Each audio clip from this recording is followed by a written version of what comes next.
Right, welcome to another session of Dragon Warriors. We're about to start off a whole new adventure. So in the meantime, our adventurers have returned to Ferromain to rest, and you've had about a month of life in Ferromain society, relaxing, tending your wounds, all that kind of thing. So you've had a bit of time. If you want to do anything in particular or train or whatever it is you want to do. Does anyone have any outstanding stuff they want to have done? Yes, can I say something? So we were all going to spend some time with King Bob, weren't we? Sort of each teaching him something. Yeah. So either to read or social etiquette or combat.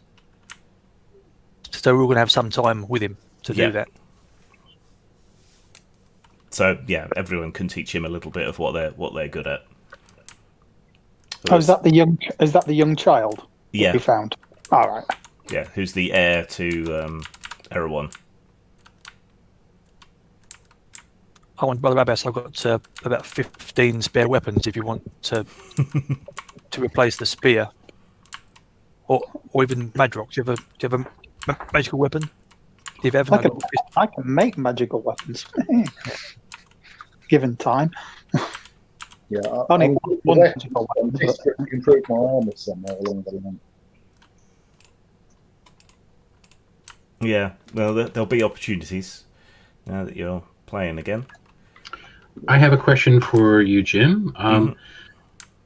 There were 3 scrolls, one of which I used in the last encounter, and I've lost the paper that I scribed their names down on. One was, I think, Sword of Damocles. Yeah. Another was, I think, Nova, which I used, and then there was a potion of healing. I'm sorry, no, a scroll of healing. A scroll of healing that you used, yeah. So there was a Damocles scroll and one other. I'm just trying to cite it here. It may have slipped your mind. Yeah.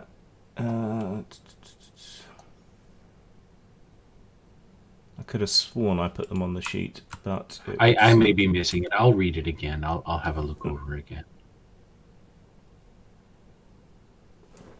There's something. Okay. And is it possible to reverse engineer a spell from a scroll, or is that a higher level ability, or not part of the game? You'll be able to learn the spells anyway. Researching new spells really comes from spell books. Okay. So Scroll of Damocles. I know you didn't use that one. You did use the healing, and you did use the Nova, so that should be the only thing that's missing. Okay, thank you. Yeah. How long does it take to scribe a scroll? In that month of downtime, would I have any opportunities to do that realistically, or would I be busy with other duties? Well, it's entirely up to you where you want to spend your time, really. Let's see, sorcerers. Is there a freely available PDF of the rule set so I can look up some of these rather than bothering you? Don't think so. No? Okay. I think it's 1 lunar month for a scroll. I didn't quite catch all of that. I think it's 1 lunar month for a scroll. Okay, thank you. No. I can't see all of your name. Abso... Is it a character name or you... Abso... Oh, Absolute. Oh, yeah. That's Absolute. my Google name. Okay. There's a site on Google. I don't know if it might have it, but you can always try the scroll because it does a lot of role playing. Games, and that's no citing naughty piracy sites on my stream, given that I sell games. I'm sorry, Glenn. I'm sorry. And given that, well, I wouldn't mind if it was an out of print game so much, but Dragon Warriors is still available. So. Are there? Oh, great! It is still available, so I can purchase it then. Okay, yeah. I'll take care of it that way. Yeah, you can get it PDF on our RPG, whatever you call it. That's what I'll do then. Drive-through RPG. Drive-through RPG. Thank you for the that info. Yeah, you could prepare 1 scroll. Or a potion of healing. Can't make potions yet, I don't think.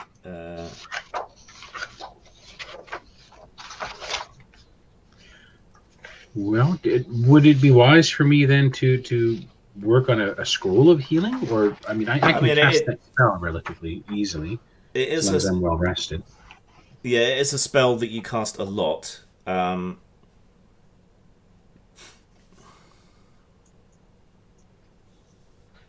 Yeah, I think the way it goes is you knock off 2 points of your Yeah, magic score per scroll. So yeah. you'll get that back when your midnight regeneration happens.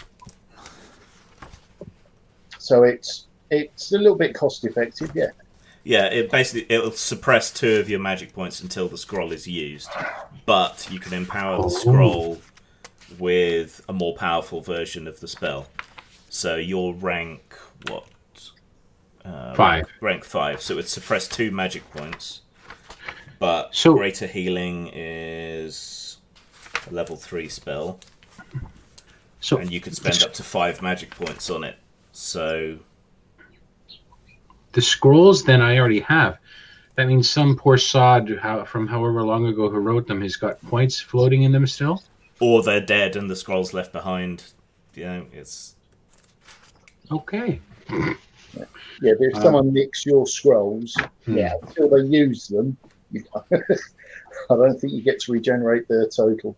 Is there a way to ritually unentangle the magic of a scroll at a distance? Is that something that You has can been cast house ruled? Do you know? you could cast Dispel Magic on a scroll. I mean, if I were to have a scroll pilfer, because it would be a fantastic way to depower an enemy permanently by pilfering any scrolls they have. It's true. That would probably be something you could research as a way to cut the entanglement. Are there any equivalents like ley lines or nodes, or like from the old Magic game, the old White Wolf game, like a natural pool of quintessence or a source of tasks, like chi or dragon lines or anything like that? Yeah, magic is a sort of quintessential force that flows through everything, but certain places have stronger empowerments of it than others. Would I be able to siphon magic from any of those sites? Like, for example, are there cloisters of wizards or sorcerers who inhabit a particular area to make use of a renewable font of magical energy like that? Probably. Okay. But yeah, that's something else to research. That's probably closer to elemental magic than sorceress magic. Sorceress magic is more like a science. It's learning the right symbols and combinations and thought patterns and so on to bring the magic through, whereas the elementalists tap into what's already there, the awesome power of nature. Okay, thank you for telling me about those distinctions. I'll do a little more reading on my own. Yeah. So do you want to prepare a scroll of healing then? I may. I would like to know if there are any more useful endeavors I could use this time for that the group might need, or are any infrastructure that needs upkeep, or tutoring, or NPC relations, or anything like that. I'm relatively new to the game. I haven't really. Yeah. Well, it's not like you're working flat out the entire time on the scroll. It's potions need a lot of constant attention. Scrolls you can sort of come to and from, so you can still tutor the young stable hand on languages and things at the same time. Infrastructure, you've got servants and stuff to look after that. So yeah, you're pretty much free to create a scroll if you want. I will then use the opportunity to craft a greater healing scroll, and I'll mark down the 2 points that I invest into it. Yeah. And you can put 5 points into it, so it'll heal 10 wounds. And that still only comes in Still an only investment comes in at a cost of 2. So yeah, it's always worth preparing scrolls at the highest power you can. I'll do that then. Thank you. As we're training the young lad in combat and everything else, I may as well give him that spear now. You want to give him the spear? Yeah, I mean, I've still got my sword of Valendar, so I'm not completely weaponless. Okay, let me just find your So character sheet. I think it's page 8 of mine. The Yeah. first part. I'm not kidding when I say I've got like 6 weapons. So I'll happily share if somebody needs one. I mean, at some point, I can actually look into between downtime sessions, actually creating the odd piece of magical armor or weaponry for folk if they want, or if they can have it. But I can only grant +1s at the minute. So Yeah. Better than Nout. very. I'm going to make some more flashbangs, Grim, and some more stink bombs if I can.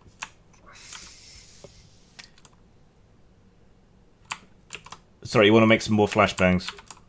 Yep, and some stink bombs if I can as well. Okay, let me just find your character sheet. Riveting viewing for people watching us play, I'm sure. I'm just enamoured with your library background trip. Yeah, I found a good one, and it seems to work quite well with the green screen. So, let's see. Okay, this is all right.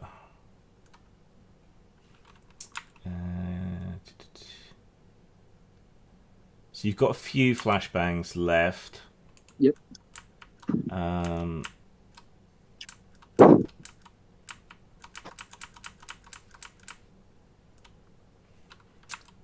Okay.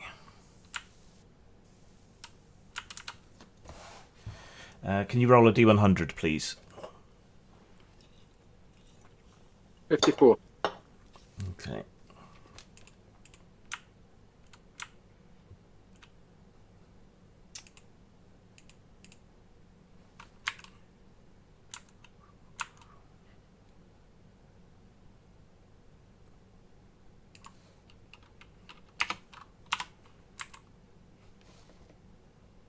Okay, I'll sling them on your mule for you. Okay, thanks. I've now got a copy of the PDF. I bought it on drive-thru. Cool.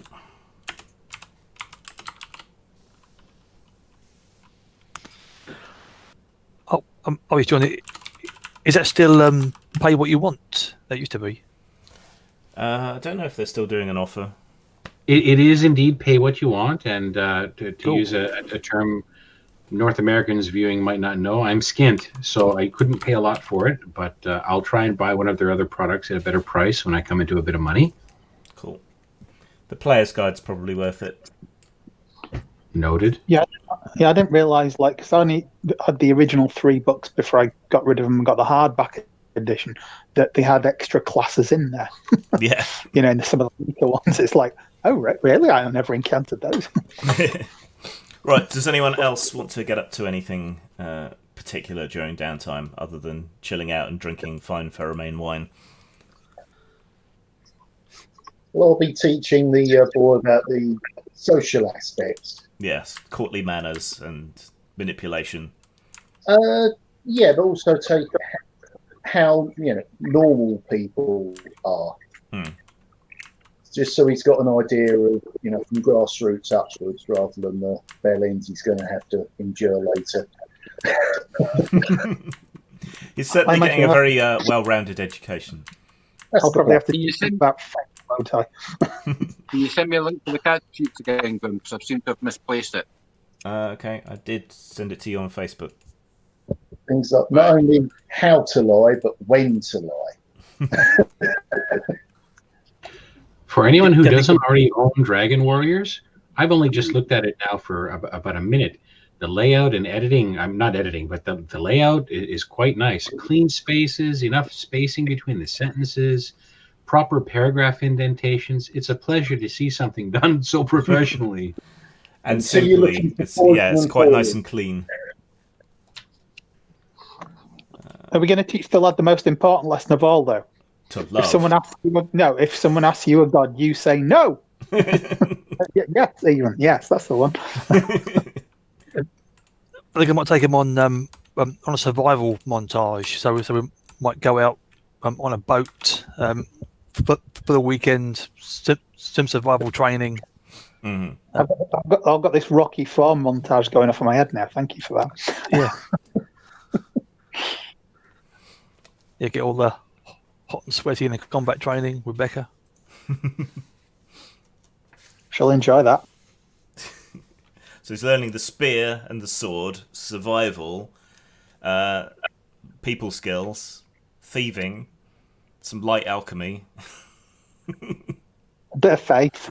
Yeah, I thought I was here to look after horses. You make me learn stuff. Can't be a stable boy all your life. Well, you can, but Oh yeah, well, true. Yeah. especially if you get kicked in the head by a horse. Mm. Right. Okay, so after a month of training, Elaine is very, very busy sort of running the estate and making sure everything's running properly. So yeah, that's him out of the way.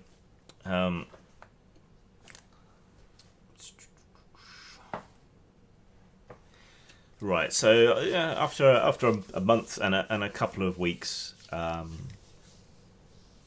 Mercano comes to visit you. So you're Milano? Milano, Yeah, yes. our agent, Oh, business partner agent. Our Italian man, Yes. isn't it? I've invested with him. So. Yes, him. But yes, he comes to pay you a visit with his entourage. So your manservant lets him in and then informs you that he is awaiting you in the morning room.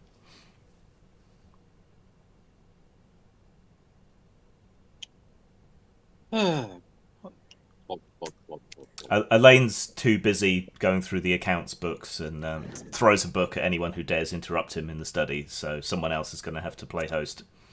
Right, I'll go and see to the gimp.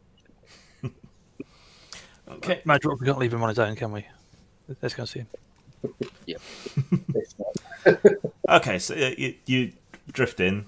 Milano is sort of pacing around, drinking wine, and engaged in animated conversation in Pheromane, sort of mixture of dialects, with his compatriots, his secretary and his lawyer, which he always seems to bring with him everywhere he goes these days.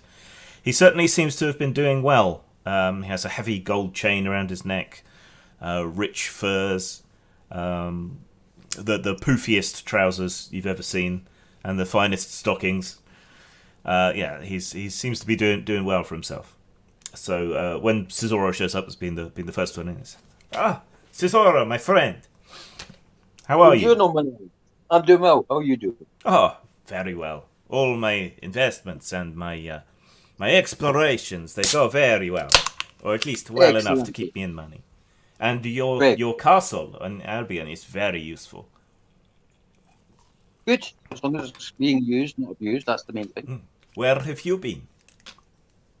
I've been here, I've been there, I've been everywhere. You were gone such a long time. Yes, me and my compatriots, we seem to have headed up north for a while just to help a friend out. Good. It's always good to help friends. Speaking of Sort helping out friends, yeah. this is when the rest of you that want to show up can show up. My friends. How have you been? He shakes hands, kisses cheeks. No tongues. No tongues, no. Yeah. We're not savages. I think I was still watching a puppet show in Airworn, wasn't I? Oh, you little gallivanting off. Yes, yeah. You got entranced by the puppet show and stayed there. So, as I was saying, speaking of friends, I have a friend who is very similar to me when you first met me. A merchant, down on his luck. And I mentioned your name. He is planning an expedition, and he would like you to go with him. Oh. Where is he going? Yeah, sounds like fun. You tell me what. He is going to an island to the south, which he has heard has great treasures and many mysteries. And just as we ran into trouble going to the southern continent, he thinks there may be trouble there. So he experienced warriors of virtue and courage, the kinds of people he needs to come with him. Very expensive though, Milano. Oh yes, I tell him that you will want a good share of the money. And a healing potion for each day we're away. So, yes, I do like So, apart from plot convenience, why us rather than a bunch of men at arms? Because I know you, and I feel that you would like the treasure, and you are interested in the old things, and you are trustworthy. And with double R2, I won't cock it up. Yes, that too. His name is Garcias Iniguez. Okie dokie. He is currently a guest of the DeMarco family. They are one of the largest families in Ferromain. He has bought a ship from them, but I know this is stretching his investment. So I would suggest you strike a deal with him to take a share of whatever treasure is discovered. Minus my small percentage for brokering this deal, yes? Yeah, 5% sounds fine. Yeah. Yes, he sounds agreeable. Shake? Can I have that in writing first, please? His lawyer is already scribbling away at high speed. Okay. Most preferably in your blood, Milano, in blood. Okay. I will take the time to actually read whatever this. Yes, it's an agreement that you promise to turn over 5% of your profit from the expedition in money or equivalent value to be assessed by a neutral third party. Yeah, that'll be the large stuff. What about the small print? Straight to the kill. Straight to the job. The small print is that if none of you return, then in lieu of payment, within 3 years of your disappearance, he gets your estate. I will mention this to the group, just for those that missed it. It's just standard a Weasley boilerplate, yes? Ooh. We have rapport of trust, and you would wish your estate to be in good hands, yes? But I'm not saying anything. but the boy is our ward. So he would inherit. Okay. Add the text. Scribble, scribble, scribble. Good enough. Right, and yeah, gets your signatures, and someone interrupts Elaine's work on the paperwork long enough to get his signature. Hand him a shield before he goes into the study. Sounds about right. Now, Iniguez has actually empowered me to negotiate for him. So, the starting position, shall we say, you keep 25% of the treasure?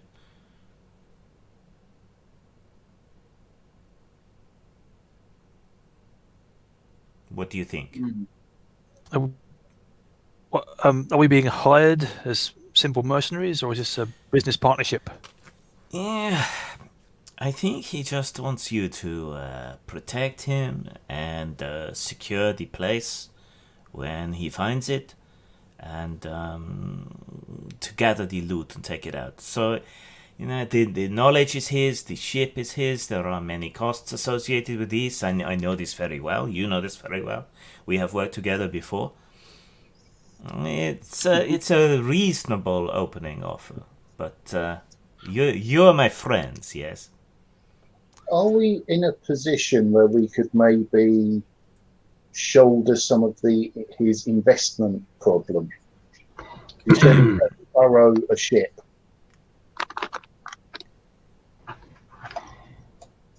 Is it worth advancing some of our group funds against that, or? If you wish to invest, then I don't see why he would say no. It would spread the risk, certainly. But we are friends. He is more of a rival to me, really. He is kind of stupid to let me negotiate on his behalf. So let me tell you, he is willing to give you half. Why do you buy him out, Milano? Why do you not buy him out? All of my money is tied up in ships and cargo and politics, and I do not have the. Maybe we could loan you some at interest. Funny. Already done that. So- yeah, we just Half is much better without any increased risk on our side. yeah. I mean, just as a side Madrock to catch you up, we are absolutely loaded. I mean, we're all millionaires here.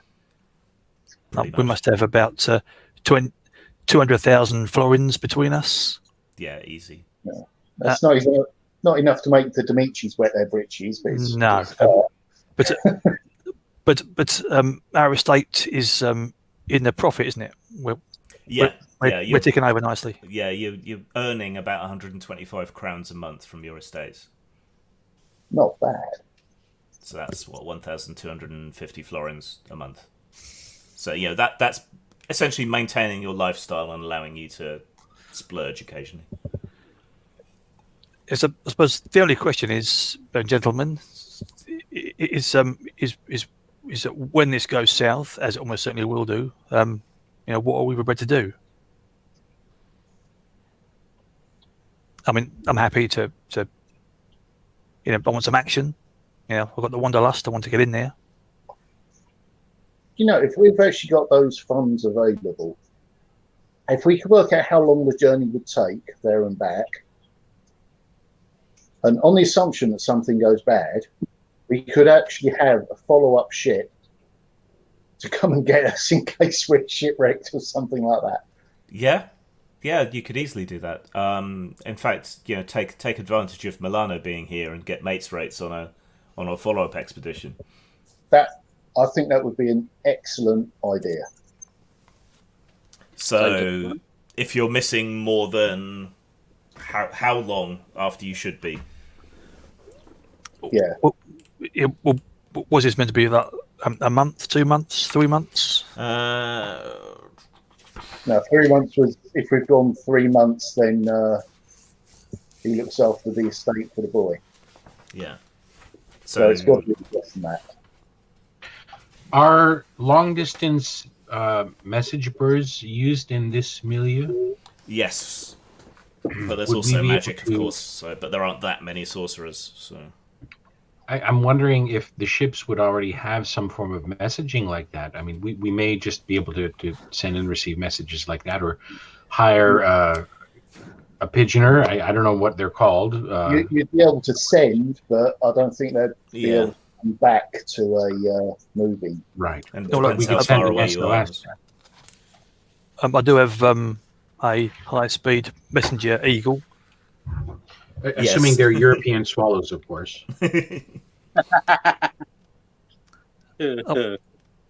Madrigal, I thought you said 3 years to inherit our estate, not 3 months. Oh, it might have been that. Yeah. Hey, I remembered 3. That's good for me.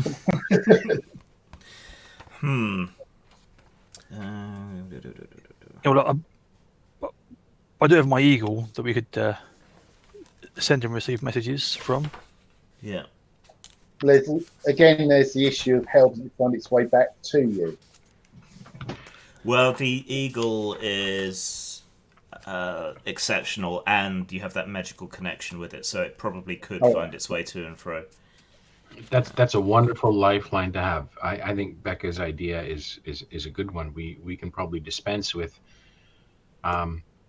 any real preparations other than saying, here's an emergency fund for you to use to come get us if we send you the signal. Right? Yeah. Okay, so it'll take approximately 2 weeks to get there, so also approximately 2 weeks back, plus, say, a week there exploring and doing whatever at the outside. So if you don't return within 5 weeks, unless he's received a message from the eagle to come get you. That seems reasonable. Yes, good, yeah. Okay, and you've got the money. You can just put some aside as a sort of insurance policy to pay for him to come get you. Yeah, we're playing chess with bags of gold and silver. It's really it's really disgusting. Fat stacks. Right. Right, so then everything is agreed. 50% of your 50%, he gets 5%. And yes, so you're hiring on as sort of mercenaries, guards, exploration-y type people to assist this friend/rival of Milano's, Garcias Iniguez. Whose name I'm going to note down, otherwise I will forget it. Right. So you've got about a week to prepare. Any last-minute preparations or equipment or anything you want to get ready, and then you're to join Garcias on his ship, the Artiglio.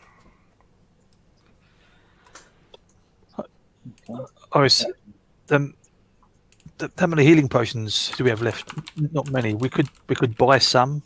They're not cheap, but no, they're not cheap at all. I think could we get some in from Milano? Well, Ferromain is a really rich and populous city, so there are opportunities to buy the basic potions, basic magical stuff, like healing potions here. Especially because the plague comes through here fairly regularly, and so people are quite... I think last time we had one each, didn't we? Just as an emergency. So let me just find... A question for some of the other Dragon players who've played the game longer while Jim's looking something up. Are hirelings or retainers kind of a part of most Dragon Warriors games? Is it feasible to hire a couple? Because it can be, yeah. I was thinking of maybe hiring a shield bearer, or like someone to have like a camp aide, like a cabin boy, but for our party, and he could be like a shield bearer for me, to shield me while I'm casting, and maybe a bowman. Yeah, there's two types of hirelings. There's combat or non-combat. So you can have a porter who just fetches, carries, cooks, and cleans. They won't fight. They'll run at the first opportunity. Or a hot blood. They're basically a rank 0 fighter that will do whatever you want. Would it be reasonable then? Could we maybe hire 2 hot bloods as my aides or assistants, so that I could have someone maybe shielding me and then have a bowman as backup? Yeah. If you want, I don't want to add to Jim's burden too much with too many NPCs or something. If that's really just going to... That's all right. I'll just kill them first. Yep. That's their job to A bowman be killed. is an adventurer, so that'd be like a minimum of first. Yeah. Make sure they wear red armor so they die first. Even if you really want to, I could. Becca could go to a few choice taverns and try to pick somebody up.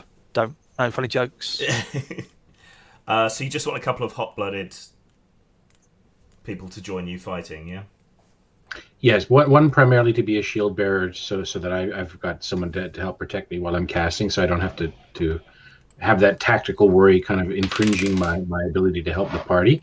Yeah. And perhaps just another backup, a bowman to kind of harry opponents while Sir Elaine and Becca close for melee and rip them to shreds while Cesar and the others do what they do best. Yeah. So bowman and a melee person to shield you. Yes, I think that would be ideal. Does anyone have anything to add to that? Maybe a criticism, not a suggestion. I think I'll get a dozen or so. Yeah, but I could do with a sword caddy, to be honest. Hand me my 5 steel. Yeah. No, the elementalist sword, I think. Yes, thank you. Yeah.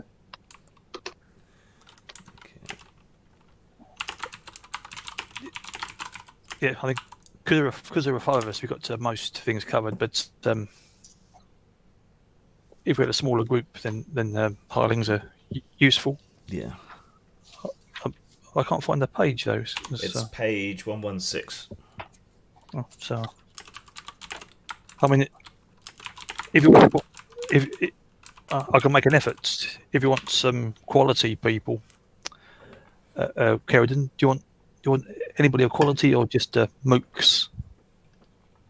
I think it would be best to have a couple of folks who are more reliable than just mooks. So quality, I would prefer. If it's something we can absorb cost-wise, I'll pay it out of my own share of things if that's where we're doing it, or if all the money just lumped in together. If it's a reasonable expense, we just do it that way. There's about the 30% chance of recruiting low-level adventurers in a city like this. Yeah, a bit more in Pheromane because it's a capital. So I'm just going to say, yeah, you can have a couple of first-rank knights or barbarians. Since Becca is probably the one doing the recruiting for me, I'll allow Becca to. Well, the knights would be more like men-at-arms. So. Yeah. Okay. Knights would be more suitable then. More used to maybe take orders, a little more structured hierarchy, loyalty, and so on. Yeah. Yeah. Two men-at-arms, so one can hold a shield to cover you, and the other one can have a crossbow to shoot at things, and then they'll stay by you and be your bodyguard. Yeah. Do you want me to give the banner to one of the shield bearers, guys? That could be useful. Bringing the banner with us? And there was much rejoicing. It's too big, isn't it, to carry? It's a two-handed thing. Just an idea though. That's a good idea, but it's really big. It's big and heavy. Yeah, but it gives you +2 to defense anyone who's by it. Is that right, Grim? Sorry, what was that? The banner gives +2 to defense people who stand by it. Right? Yeah, who stand next to it. Yeah. Yeah. Actually, so I think Cesar's idea is fantastic. If we're gonna hire two, why not hire a third as a sword caddy / banner bearer, or that would be ideal, I think. Yeah. Yeah. Yes, we've got this 17 legionary eagle on a 6-foot pole. Yeah. Where on earth did we get that from? Dead Romans. Well, it's 17s. Yeah. From the Lost Legion up the Brax. Oh, we've got all kinds of stuff. We've got the Up the Brax, that baton. sounds painful. Yeah. We've got all these gladius swords and a eagle standard and a baton and all kinds of stuff. Golden apples, etc. Golden apples. I always miss the good stuff when my tablet's broken. Okay, yeah. So you grab some hirelings. Let me just give them some random names. Rod, Jane, and 22. Rodolfo. Hello. We have a Knigget. Yay. Oh, so, Hello. Hello. Hey, Hi. Jack. We've That been doing that prep word so far. Knigget almost sounded like something else, not really I good was for very this. careful. Oh, heavens. Matter and all that. Mind you, it's from an old German word, right? Knicht. I think I heard a literature professor pronounce it that way one time. Knicht. Bless you. Right, so Milano's come to visit you. He's offered you a job for one of his friends called Garcias Iniguez, who is going on an expedition to an island. So we were just doing prep. Was there anything you wanted to do in downtime, or anything you want to prepare before going off on an adventure? No, I'm good. Okay. I don't want to take Can any I- time. Is there any chance of improving my armour? I mean, at the very least, normal armour, so I've got 2, but if I can afford any sort of enchanted to boost that, that would be sublime. So I've had one, and it's amazing I've lived this long. Let's see. Play, didn't we? Oh, Duran took that, didn't we? Yep. You can upgrade to leather armor, and eventually you'll find some decent armor, so you can just blag that when it turns up. Okay. You do have like a brace of So magical daggers because you can never have too many knives. Yeah. I recall in some of the original ones, like enchanted leather was rare as rocking horse poo, and Yeah. Well, that said, Abbas can make you some at some point. Okay, so a couple of weeks pass. You train yourselves back to a decent edge. Make sure all your affairs are in order, and then eventually, one warm, steamy, misty morning, you find yourselves on the docks of Ferromain, standing amongst the sailors and dockhands. Bales of wool and barrels of wine and olive oil are piled against the sides of the warehouses, waiting to be loaded on board vessels tied to the wharfs. Old sailors crouch around braziers, warming their hands against the cold. A number of swarthy men approach you, and one speaks out. Buongiorno, masters and mistresses. Your quarters aboard have been cleared. My name is Dario.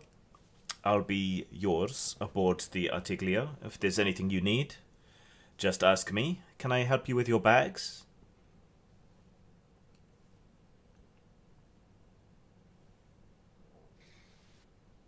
You're muted. No, I'm fine, thanks. yeah, same thing. I'm okay with mine. Okay. Well, anyone who wants assistance, him and a few other of the deckhands are willing to help you carry your stuff up there. Jim, our three knights, did you have their names, or do you want me to come up with them? Yes, I've got names for them. Okay. They're more mercenaries than knights, per se. Okay, mercenaries. But adventurers. Semprino, Urbatino, and Elmiro. Semprino, Urbatino. Yep, and Elmiro. Elmiro. I hope he doesn't talk like Elmo.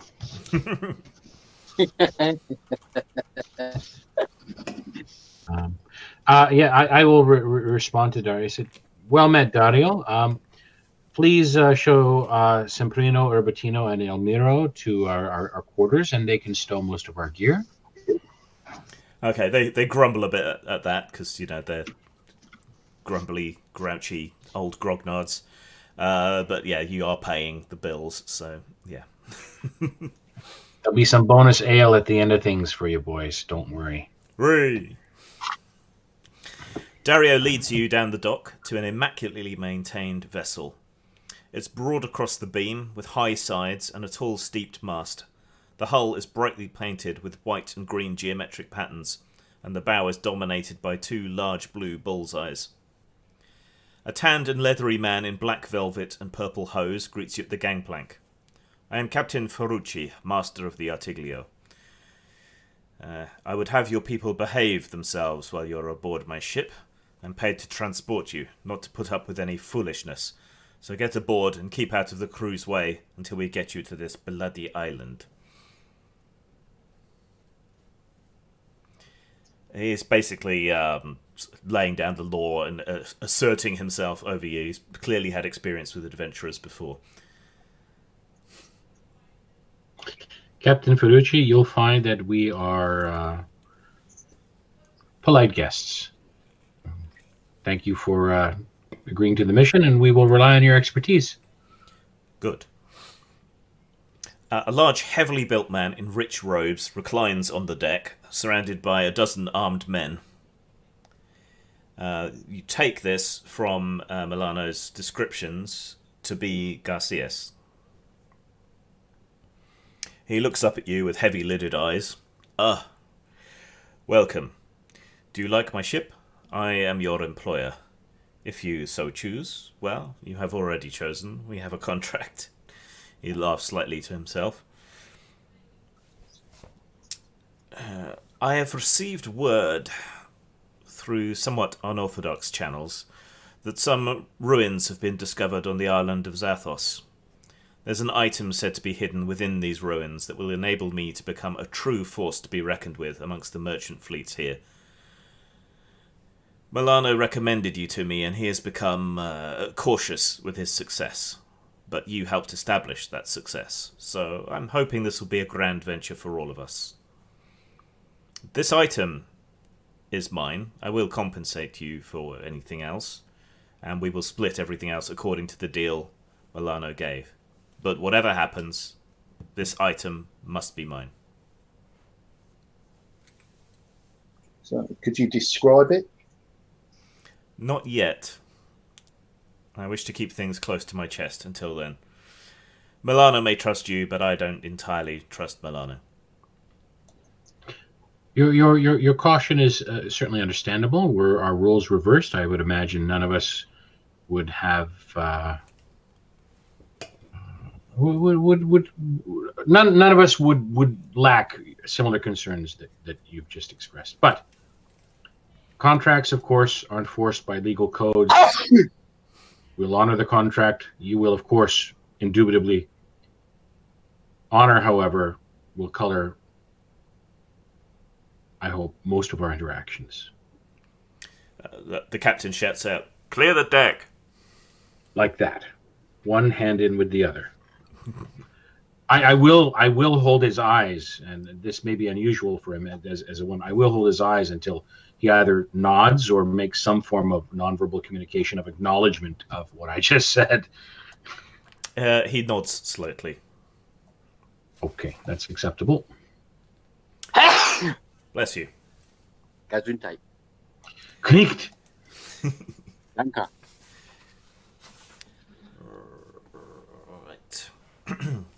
Right, so you're shown to your cabin.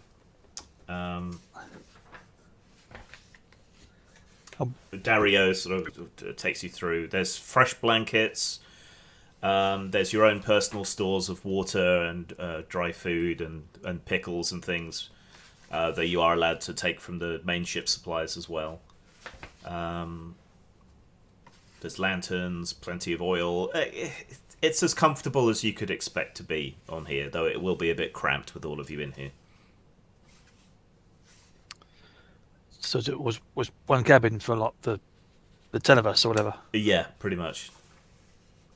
9, sorry. So you might want to use the cabin in shifts or something. Certainly, there's probably 2 double hammocks in the cabin. I'd assume. Yeah, and there's space on the floor for someone to sleep as well, and you've got bedrolls and things. Let's all set up a little compact here. No breaking wind in the cabin. Do that above deck. There is a small shuttered window you can open. Right, I better go up on deck and speak to the captain. All right. Well, the ship's already starting to move and lurching. So when you go to the door, you sort of almost knocked off your feet for a second. It'll take you a little while to get your sea legs back. And the ship is already underway. So you want to go and see the captain, yeah? Yeah. Okay, he's up in the little castle area on the ship, discussing things with the navigator and various other members of the crew. He gives you a cross look. Yes? Captain, I've just come to inform you of another passenger that is in our group, and I shall point up to the clouds where Ukakokta is circling. So please ensure that none of your men shoot my pets, or they will spend that night at the bottom of the ocean. This animal is under your control? Completely. It just requires a roost up on the mainsail. It can feed itself, catch its own fish, and won't interfere with you in any way. If it could catch us some fish, this would be most welcome. Possibly. Useful. Very useful. Just don't shoot it. Very well. My men will not harm your bird. And also, I'm trained as an able seawoman. Well, I'm happy to help if need be. He seems a little bit suspicious, but offers you a few of the kind of shittier duties like cleaning out the bilge and, fixing rope, that sort of thing, or unpicking old rope. He gives you a couple of shitty duties to see how you'll do at them, and whether you'll complain or not, you think. But, it's an opportunity to prove yourself to him.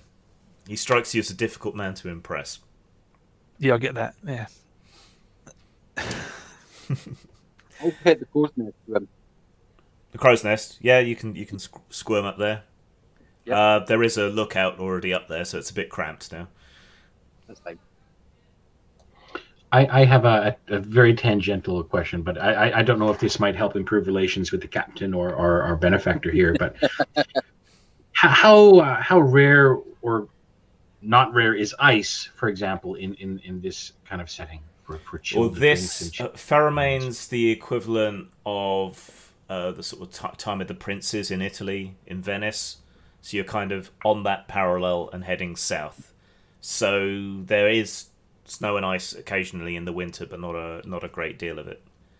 I'd be able to use glissade to create ice, yes? That might help lift up the spirits of our captain and maybe some of the officers to have properly chilled wine at sea and so on. Yeah.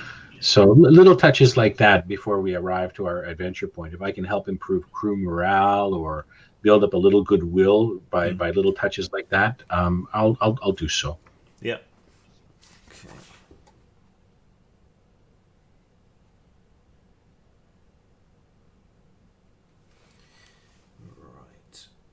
You might want to test the waters metaphorically to find out how superstitious they are. Some say that's something I hadn't considered in the game. I'm not quite familiar, but if it wouldn't, would it be kind of taboo? If they're like Italianate city-state dwellers, they might be a little more sophisticated. They are a bit more sophisticated and cultured, and they have witnessed a great deal. Sailors are incredibly superstitious, but having magic on their side is probably seen as a good thing. It's probably worse to their mind that there's a couple of women on board than a magician, because that's bad luck. But if you can use magic to counteract that in some ways, then yeah, that's useful. I mean, you can you can even cast wind, can't you? So you could even push the boat along if you get becalmed. I'll look for that, but I was thinking more some of the oracular spells I have to help with weather or navigation. Mind you, they'll be able to navigate. They know these waters, right? It's like we're going to it's essentially the Mediterranean, right? With Sicily and Sardinia and the Barbary coast and whatnot. Yeah. Okay. Cast wind. Shipboard life is pretty boring, though you find ways to keep yourself busy and useful, playing games and so on. Garthias mostly keeps to himself, out of the way in his own cabin. His men-at-arms are often pacing around the deck, but they don't talk to anybody. Supposedly, Garthias has his daughter with him as well, though none of you have caught sight of her. She seems to be just staying in the cabin with him. So the monotony is largely only broken by a bit of banter with the sailors, who are warming to Becca, who seems to be very, very capable, hauling rope, and as strong as the best of them, and a hard drinker, which they always appreciate. Occasionally you see a few dolphins hopping through the waves alongside the ship. Occasionally you spot an island here and there with a few white-daubed huts and a few fishing skiffs on their beaches. The ship has a few goats on it for milk and the occasional bit of meat if things run out, and they're quite annoying and smelly and get in everywhere. And their constant bleating sometimes makes it hard to sleep, but you can't really pass up on the milk. How are they fixed navigation-wise? Is it just charts and guesswork? Charts and compass and coast hugging, I think. And mostly coast hugging. This is a proper sea-going vessel, so they could go further out to sea, but there's no need, really, here. Just if their compass is a little bit iffy, I will make the captain aware of the goblet. Magic cup, yeah. Yeah. The one with the Compass, not my wine. One that's staying well. Yeah. Mine. Well, so during the quiet moments, we could have a little chat. A chat with their academics and the crews. That's some Abbas and Kerridan. So this island we're going to is I've heard of this. Was it Xanthos before? That's the ancient amphibian? Is it? Amphibian, I think. Yes. Yes, Amphibian, which was their equivalent of the old Greek states. Yeah. So, does anybody have any idea from myth and legend what we're actually after? Could you both make intelligence rolls, please?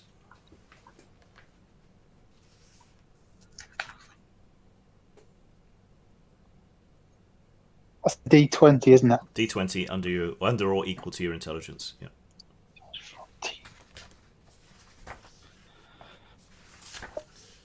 Yay, I got a 3.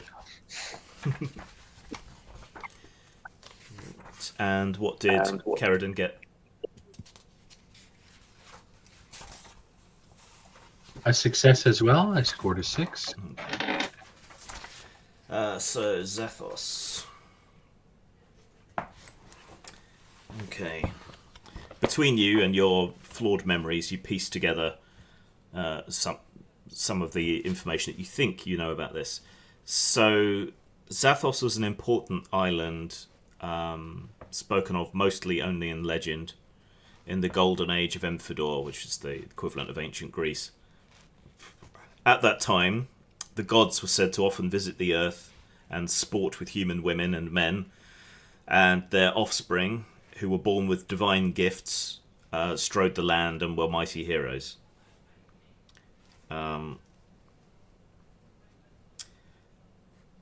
Xathos was a very difficult island to get to due to reefs and rocks, and ended up devoted to their god of the sea. The whole island was essentially turned into one mighty giant temple. And there was basically no way for anyone save those inducted into the secrets of the cult to be able to get there, because it was so treacherous, the water around it.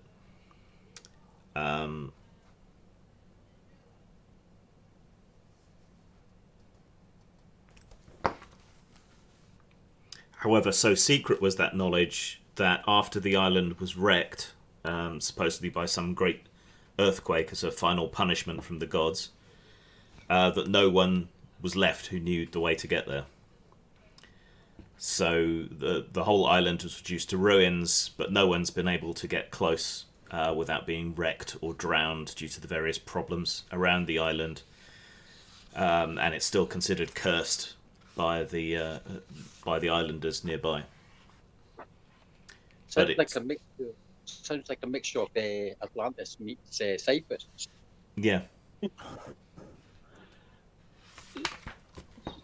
So the captain or Inigas, they must know a channel through the reef.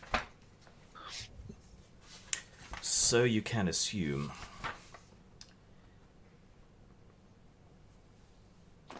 Right. So, about 2 weeks later, with magical assistance and so on, you managed to make decent time. But after a long 2 weeks, you finally sight the island of Xathos on the horizon. The captain orders the ship to anchor in the lee of a rocky promontory, and then summons Garthias from his cabin.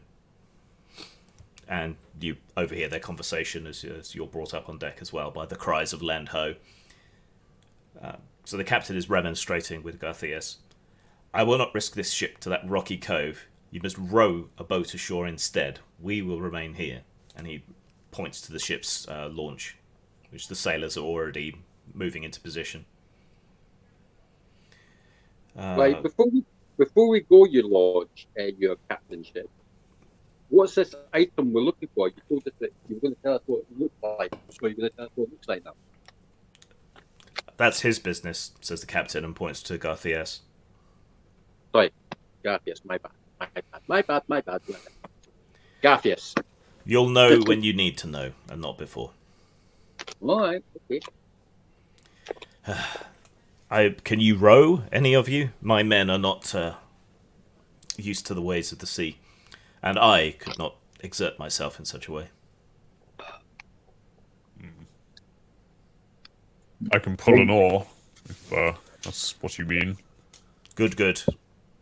Right, so it's a fairly big launch, so you can take your mules with you, or at least a couple of them, all of your men. Well, there's a big launch here. Yeah, it's a big one. And Garthias enters the boat and settles his considerable bulk onto one of the benches. Can't take all of his knights, but some of them come on board. A couple of the crew come to row as well.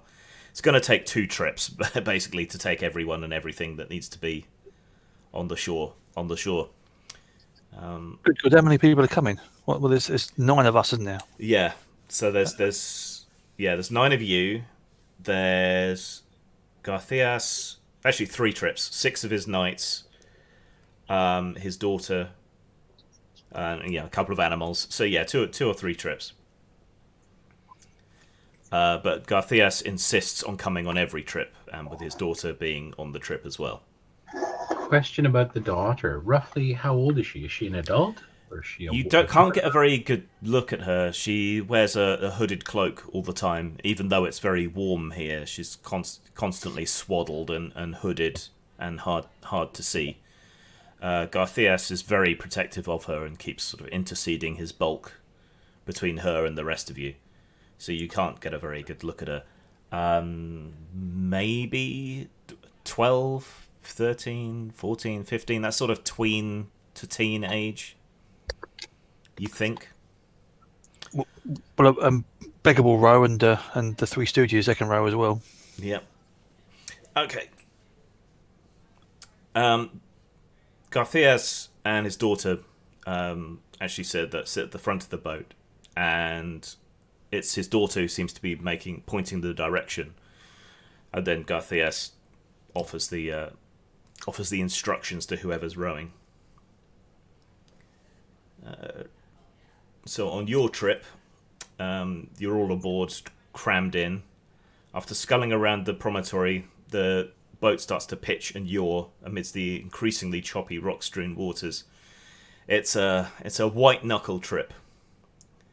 But eventually, despite rasping against the rocks a few times, you make landfall on the beach, where the sailors leap out and haul you up onto the shore and offload everything. And then Garthias and his daughter start on the way back, leaving some of his men on the shore. And they'll make another couple of trips, and so you can set up camp here on the beach. The secluded beach is composed of chalky white and cream-coloured sand, littered with seashells and dry kelp. It has nobody's picked over the shore for driftwood or weed or seashells or anything in such a long time. It's a purely natural shore. It nestles amongst the dark rocky cliffs, with large clusters of darker rock projecting from the rear of the beach and in small outcrops all along it, leading to a wide sea cave that undercuts the sheer cliff face. Almost hidden amongst the boulders, you also spy a well-trodden path, which seems a little odd. Maybe it was well-trodden in ages past and has never regrown. But it meanders through the cliff rocks before ascending up onto what may well be a valley above. I'll go scout the high ground, vantage points, that sort of thing. Yeah. I'll have a quiet word with Elaine on the beach. I say, I've got a bad feeling about this. We've got enough men here to topple a government. We don't know what we're going to be facing. Just be on your guard, okay? I was thinking somewhat the same thing. Was I right? I'm sorry, Jim, and actually Old School and Jack. Did Jim say that our benefactor and his daughter returned to the ship? Yes, because she seems to be the one that can guide the ship through the waves. So without... I missed that. Thank you. It's been inferred that she's special. I mean, perhaps you might spot that. She could be gifted in some way. Right. So, was it Madrox scouting? Or was it Abbas? Or who was it who was scouting up the path? It was me. Okay. Well, initially, I mean, I've got no objection to anyone else. I have a question. I'm sorry to interrupt. Are any of Garcias's knights on the shore with us? Yes, there's about 6 of them. 6 of them. Okay. Are they clustered together, or are any of them making camp? Like, do 2 or 3 kind of wander off anywhere, or?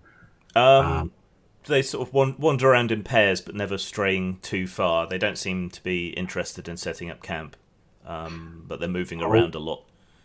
Quite often, looking out to sea, back to the ship to see where Garcias is. I don't often. I mean, I don't have much experience playing a female character, so I don't want to offend anyone who might be watching if what I'm about to do seems unrealistic or offensive or so on. But would Carradine be able to use maybe a bit of a coy look, or maybe faking a little bit of frailty, like stepping down, or my foot, or something, maybe to draw a couple of them over, as long as we're still within sight of the camp? I don't want to ambush them away. Yeah. But I'm wondering if I could maybe cast a spell on them, how realistic this might be.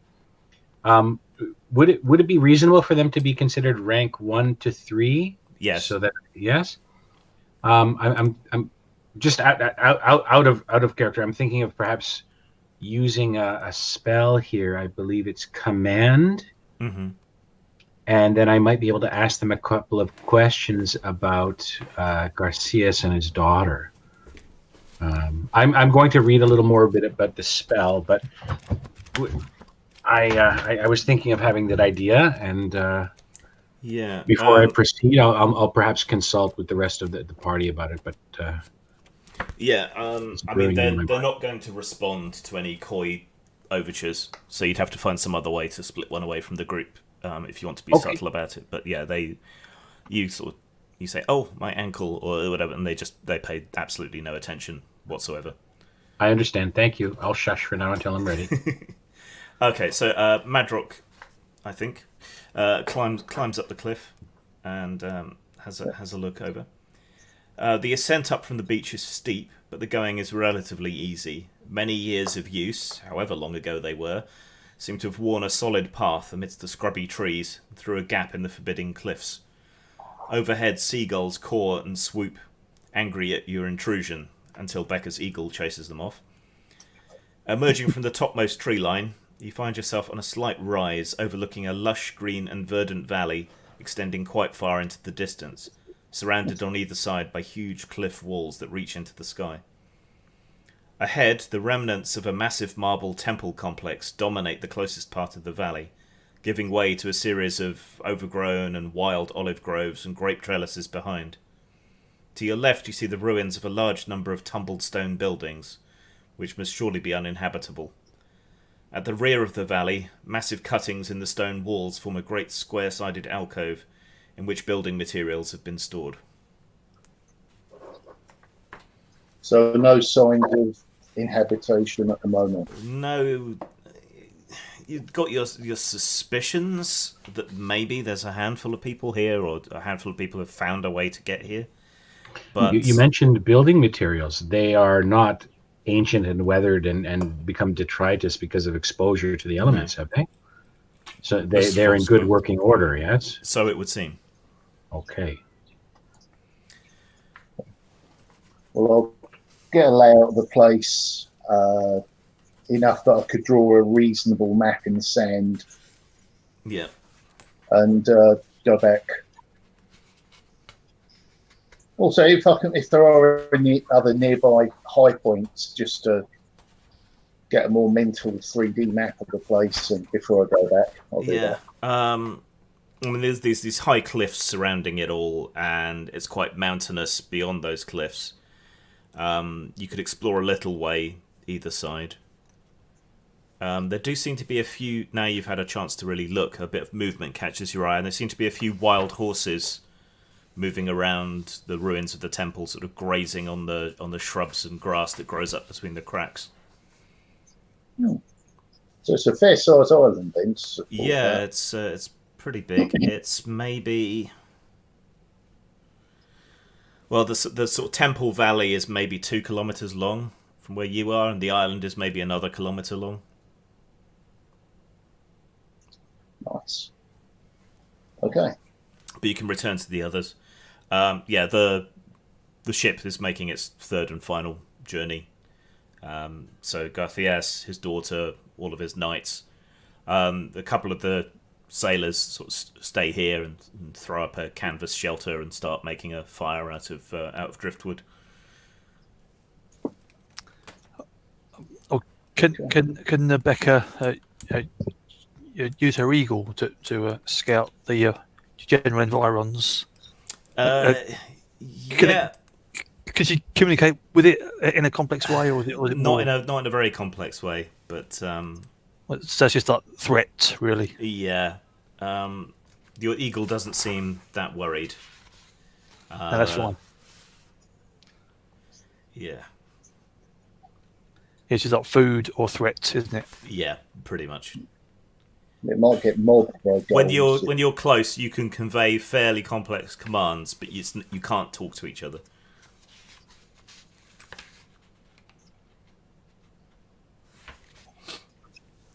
Yeah, I missed when you picked this up. Is this like a shamanic sort of variant, or? I think so. Yes. It was a gift from a dungeon, wasn't it? Yeah. Yes, I got the magical ability of animal kinship. So Oh yeah, in the Temple of the Mirror. I remember that. I just didn't remember where the eagle came from. Does it any animal that I can trap and tame, then it becomes a personal pet. Yeah. You might be pleased to know there's some horses here if you didn't bring your elk with you. I got the ability to command people to obey a non-harmful act. Seems useful. Yeah, you can use that in your public speaking role, can't you? Yeah. You actually have to roll for it. Yes. So, Madrock, what do you see over the ridge? Deserted and destroyed remnants of temples.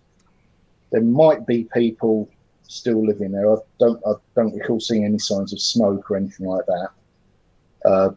People have lived here, but whether there's not enough people left for it to be a thriving village, or maybe they've all gone under or something. But the only living things I saw was skulls and horses, for definite. But there were vineyards were mentioned, so there could be fresh provisions. Other than this pickled crap we've been eating for 2 weeks, which one small window in the hold does not help with. Well, that's a fresh fish too. Yeah. There is also the cave as well as the cliff path. I don't know if you noticed me mention it, but yeah, there is a big sea cave here as well. As we arrived, though, wasn't it? That wasn't in the valley. Yeah, but that's from the beach here. So You said there were signs of life, but they were abandoned. People have lived here. How recently? Well, the vineyards were described as overlooked, so overgrown. Sorry, Becca. So it doesn't look like they're regularly maintained. Becca, does your eagle have a name? Yes, its name is Ukukokta. So, Uku for short, I guess. Yeah. Could Uku maybe have a fly around the island to see if there are indeed any other two legs? Yeah, I've tried that. I don't have complete autonomous control over it. It's a check for threats, and there aren't any, as far as it's concerned. Okay. Okay. I did cotton on to that earlier, but I mean, for threats, I'm just wondering if we could just ride the thermals or so on. But there's no. It's anyway. Okay. Yeah, well, anything big enough to threaten it is going to be a threat to us. But Jim did state that you could communicate rather complex ideas to it if it was close. Oh, commands, not ideas. I apologize. Okay, I'm misinterpreting things. Yes, it can fight in melee if I chose to do that. Yeah. But it's much more useful in a reconnaissance role, really.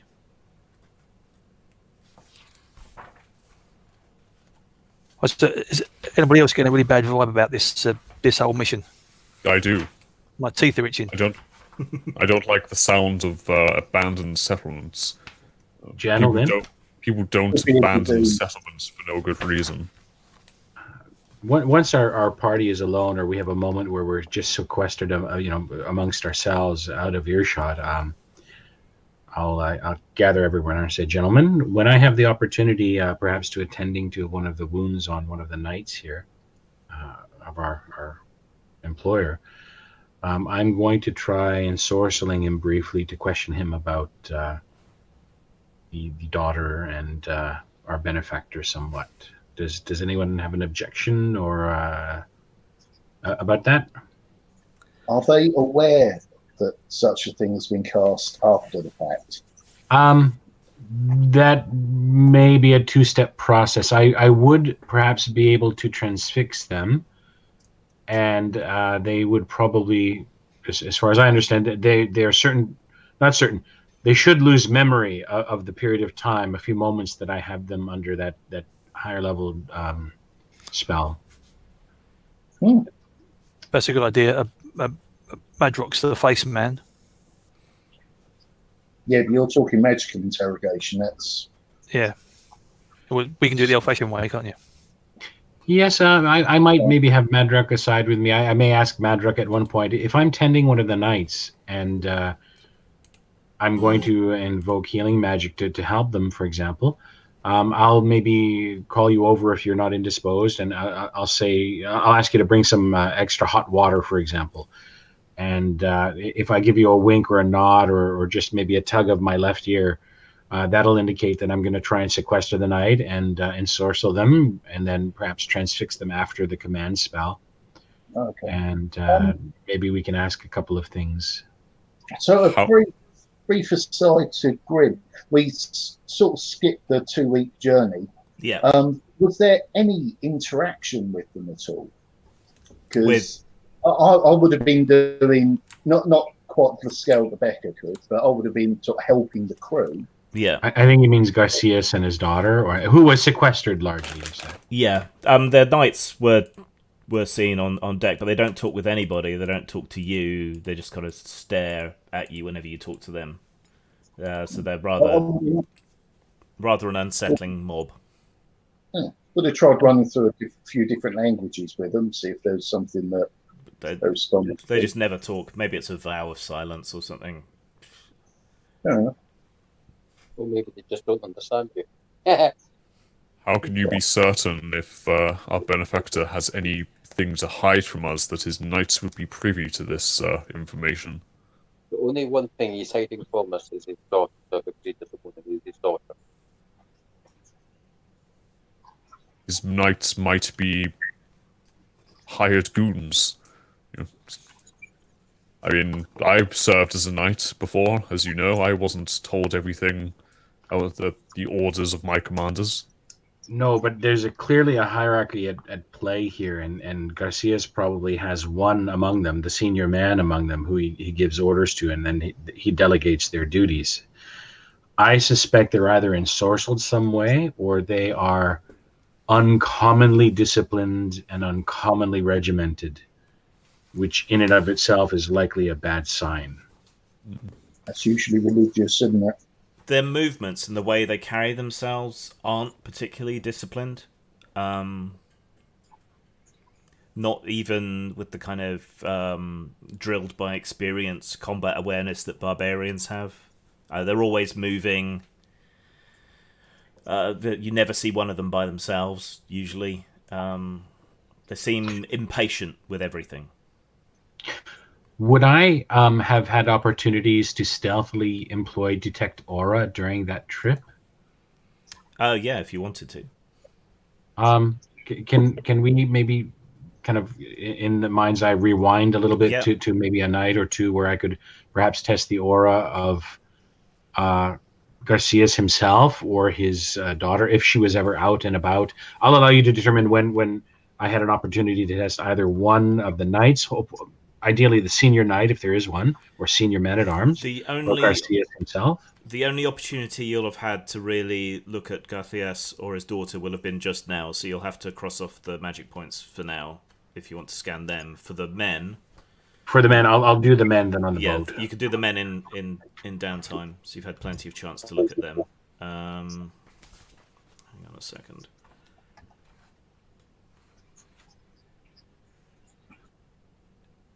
They have double auras.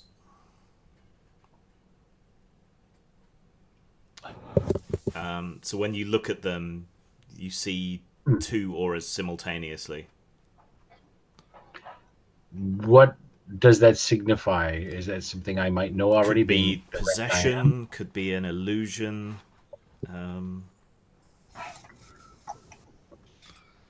What would it most likely be if that's something I'd be able to determine?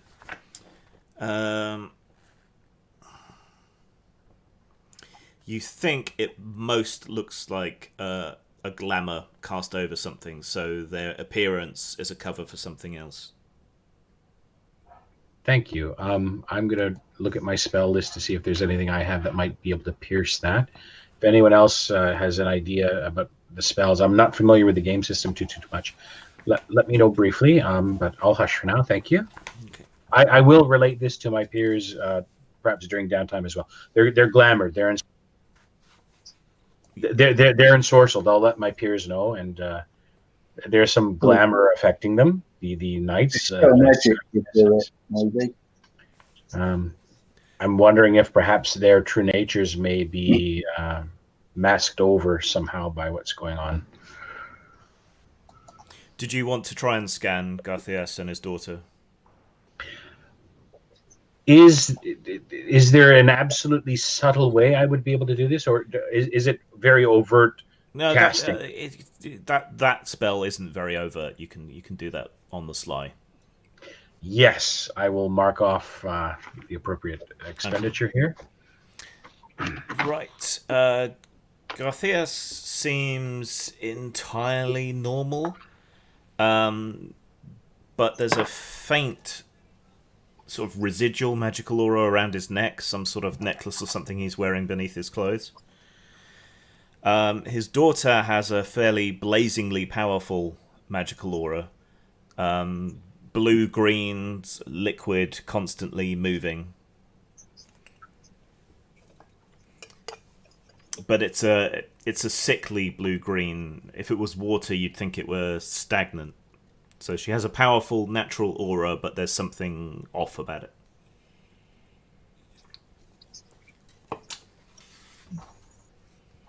I will. Okay.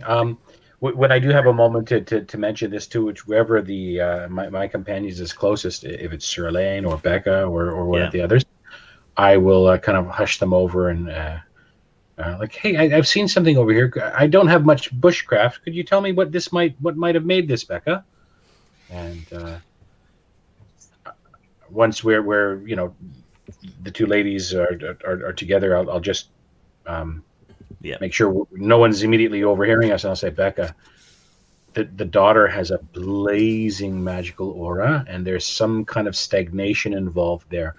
She's either my best guess now is she's either under the effects of a spell or perhaps even a curse. She may be here to lift it or to somehow maybe engage in a purification ritual. I'm grasping at straws, but there's something fishy about her aura. Let the others know subtly when you can, and I will do the same. yeah, I mean, the way she's behaving, she appears to be like a shaman. You know, Becca has seen shamans behave in similar ways. She may have. She may indeed be the true mind behind this mission, and Garcia's her factor. He's got a residual aura about his neck. I think it might be a magical necklace of some sort.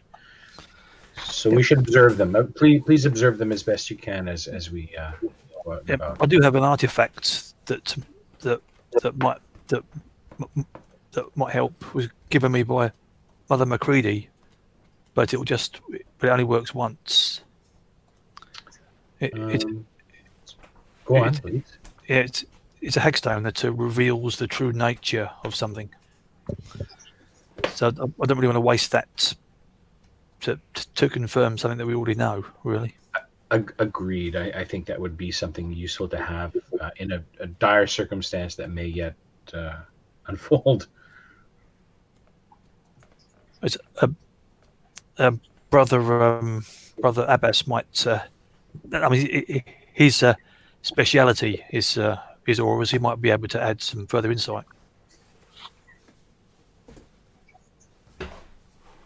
I could probably tell if it's a magical aura, but that's the only thing I could really discern. I don't have a way of looking into it. Well, more of a case of I could see if I can tell if it's an enchantment. I thought we might be able to bend it.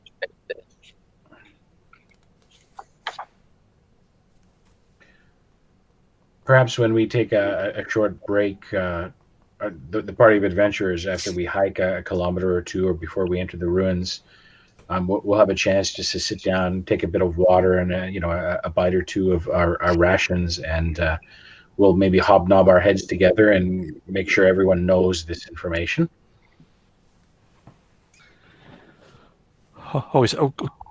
Can I check something? Are we just making base camp here, or are we going to stay the night on the beach here? Well, Garcias is keen to press on. So we have light. Is everything prepared? Well, I could wreck you up on me and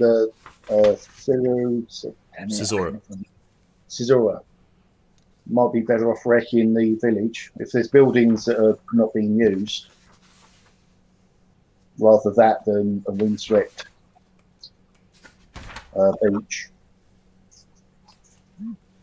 Set up camp there and then maybe check out, I don't know, the cave just in case, or at least the entrance to this temple. See, when I use this sword, Jim, which can see through illusions. Yeah. Do I have to point it at someone? Or you have to have it held and drawn, which would be a bit of a faux pas here, but... We could always combat practice, just limber up. Yeah, we could do that, yeah. If not. Okay. So when you draw your sword and you do a little bit of sparring practice, you sort of wheel around, and where these knights are, with your sword drawn, when you look at them, all you see are wolves. Big, muscular, well-fed wolves in collars. Bugbears, by any chance? Like bugbears? No, wolves on all fours. Wolves. All 6 of them? 12 of them now, but yeah. Okay, now. Okay. I'll call Keldon up. Keldon, come over here for a sec. Indeed, what is it? I'll whisper under my breath to you. You never guess what? What? The fucking knights are fucking wolves. I'm saying it quietly, Jim. Not loud. Yeah.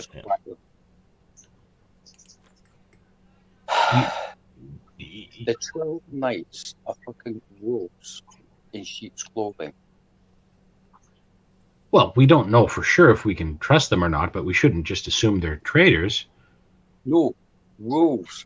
No, wolves. The illusion. Drop the illusion. You said they've got 2 hours.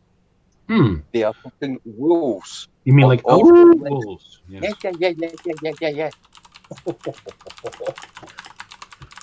Are lycanthropes a thing in the Dragon Warriors milieu? Yes. They live among humans and so on. And We've came across them before. Gerden, and we put a temple there to desecration. Do they tend to be aligned towards evil, as in many other fantasy role-playing games, as a default stance? Were creatures are normally sort of wild and out of control when they're in their were form. Okay. Um, We'll have to make sure everyone knows this, but we'll have to do it quietly. I think. Oh, geez. Could one of our marshal, Sir Elaine or maybe Becca, perhaps you could maybe interact with Garcias and maybe kind of divvy up our chores? Maybe we should scout the entire perimeter of the ruins, for example, for back entrances or so on, just to make sure we have a tactical understanding of the ruins before we penetrate them. And then while we're out doing that, we can maybe spend a few minutes knocking heads about what to do about this. I don't want to be trapped inside an underground labyrinth with folks whose true natures are this disguised. Sounds like a plan. Well, I was just thinking that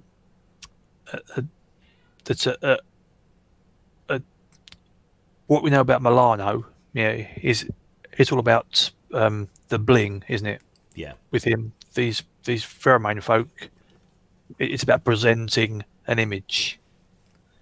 So we know that Inigo is the new kid on the block, the young gun. He's got no money, he's got no resources, so perhaps he's just, so he's presenting a much stronger force than actually he has, and we're here because he actually can't do the job himself. But that's not really comforting, is it? Really, for. In other words, he just want to get his hand bloody, so he sends us his bloody head boys. Yeah. So this like phalanx of knights and all the rest of it, it's all a big bluff, isn't it? Well, no.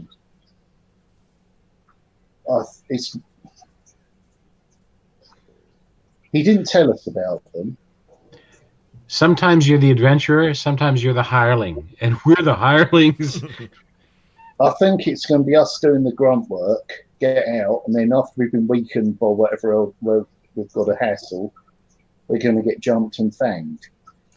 Yeah, that's a familiar tactic, isn't it? Madrock, yeah. Didn't we do that to the Kitai bloke? Oh, yes, we did. Calm as a bitch. Goose and gander and all that.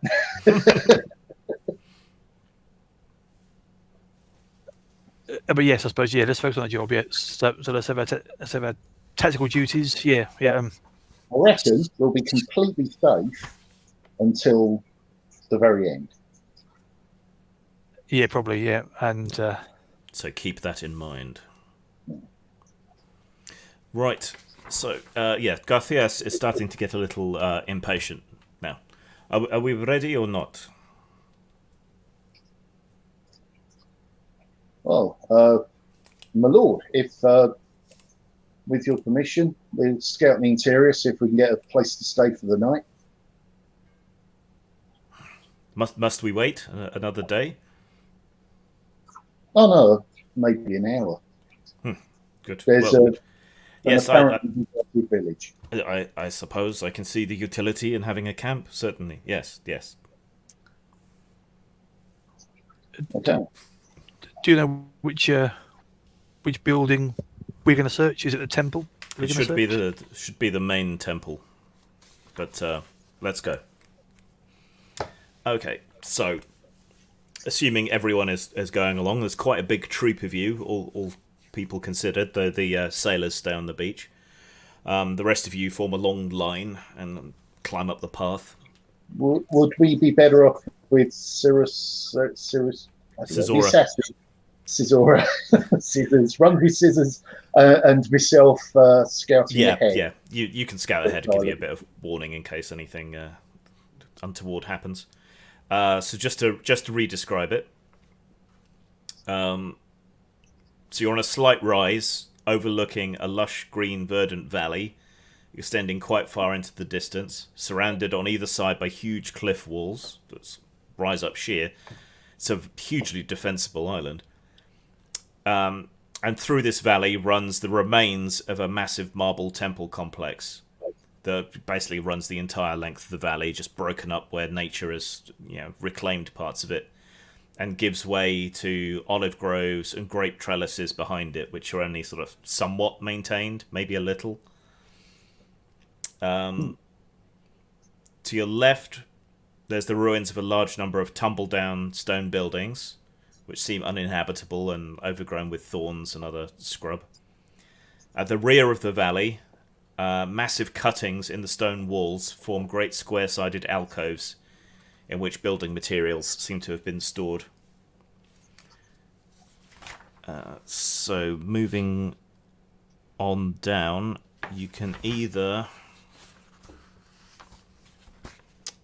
you can move deeper into the temple complex, or you can investigate the ruins, which are on your left, or the temple complex, which is to your right. My vote would be for the village. Find out if there's people there first. Okay. And maybe snackle some grapes, because, Well, they're wine grapes that are a bit sour. And not ripe yet either. Okay. So, you and Caesura sort of stay to the scrub and scout ahead, allowing the others to come more slowly at Garthias's sort of pace. And he's a fairly heavy-set man. And he's leaning very, very heavily on his daughter, who is kind of expending a lot of energy to kind of drag him up to the point where she seems pretty exhausted. His knights aren't a lot of help at all. They just move back and forth up and down the path constantly, all the time. So occasionally going off into the woods to look around and then coming back. If I were to offer my arm to him on the other side of his daughter, I'll make the offer, like just with body language, like, I'm here to help support you if you like. Thank you. I'm afraid I'm a little infirm. I was a sickly child. As he takes your arm, you see a very brief flash of slight disgust over his face, but he masks it almost immediately and very well. Though he's still putting most of his weight onto his daughter rather than to you. Now, culturally speaking, could this be explained by his origin as from where he comes from, or? Not really. I mean, they're a fairly well, he's sort of half Pheromane, half Spanish equivalent. So their cultures, just like in our world, are fairly expressive and physical. Okay. So it's not that. It's something personal or some trauma of his. You think? Understood. Thank you. You don't get your bumpkins. Even in the destroyed state, you can see that the ruins of the village were clearly built by people of ancient prowess and craftsmanship. Great avenues of columns and delicate carvings of carotids, sea nymphs, and horses grace every surface. Fleecy, half-wild goats gambol and climb upon the piles of broken marble, and even up into the olive trees. And here and there, occasionally, you see great big, powerful horses as big as war horses, but with overgrown hooves, tangled manes, and wild, angry looks in their eyes. Many of the intact buildings show signs of intensive habitation, with incongruous sights such as woolen cloaks drying on a line strung between two great stone statues, but you still see no sign of actual people here. It's reasonable to assume that they would have fled to a bolt hole or such when they saw our ships approaching. They don't know if we're here to raid and plunder and slave and whatnot. So perhaps one among our party might if we can draw their attention out, maybe we can assuage their fears somewhat. So an open approach rather than my sneaking about. So do you want to try and track down someone who must be living here, or Sir Elaine or Becca or Yeah, I try and track them down. okay? Can you just roll under your perception? I mean, you've got the tracking skill anyway, but they're actually actively trying to hide. So just roll under your perception. 2. Okay, you and Elaine working together find a vague trail. It's very light-looking bare footsteps, and they drag quite a lot. So it's like the foot is not being completely lifted off the ground. But you follow it. It goes up into one of these half-tended olive groves, and then the trail seems to stop between a pair of olive trees, just abruptly. That's odd. There's an odd gait. Could it be carrying something? Is that sort of like shuffling? Could be. gait? It's just like the foot. take- The foot was never completely lifted off the ground, so it sort of drags. Seems to be a village of cripples. I'll take the left side, you take the right. I'll look up into the tree. You're shocked and surprised to see a goat staring down at you, chewing on some leaves. Probably standing sideways on the. Yeah. See, Meh. Meh. so going by what I was told about the footsteps, that they weren't pulled up into the tree or something. No, they like just seem to stop abruptly right here between these two olive trees. What? Those were human feet There you go. with no shoes on, Yeah, and there is a goat above. there's a goat in the tree. Yeah. And we're riddled with illusions and glamour everywhere we look. You're pretty sure it's an actual goat from the smell. I'll just walk between the trees. Okay. Can you roll d20 under your perception, please? I cannot. Okay. You pace between the trees, up a short way, nothing happens, so you walk back. It appears that the trail runs cold. One of Garthias's knights sort of follows after you a bit with another knight a little way behind him, then sort of crouches down and looks at the ground and runs his hand back and forth across it. He seems quite sort of agitated. So without the illusion, he'd be snuffling the track or something. Yeah. You Hey. think you see something? He nods and makes an inarticulate grunt and smacks his hand against the ground. Speak up, man. Are we all present? Yes. Yes. It's a trapdoor. It's some kind of shelter, like a wealthy farmer's storm cellar. Oh yes, let's search the ground. Okay. Eventually, your questing fingers find a square edge of a piece of wood, and you can lift it up. A section of the turf sort of flips up, and there's a little crudely built root cellar down here, shored up with pieces of driftwood and gnarled olive wood. And there's a couple of old people huddling in the dark around an old-fashioned oil lamp. You know, the bowls with the string in them. Hello. They blink up at you. They are really old. You know, I lots of people don't live to this age in this time in this place. They must be at least 80. I'll try the traders argot, so I don't actually speak Amphibian, I don't think. And say, let's see, it'll be mostly trade. Yeah, no harm, open to trade? The old man looks at the old woman and they sort of nod and cautiously clamber out. And I'll assist. You know. Yeah, they need the help. They're both very feeble.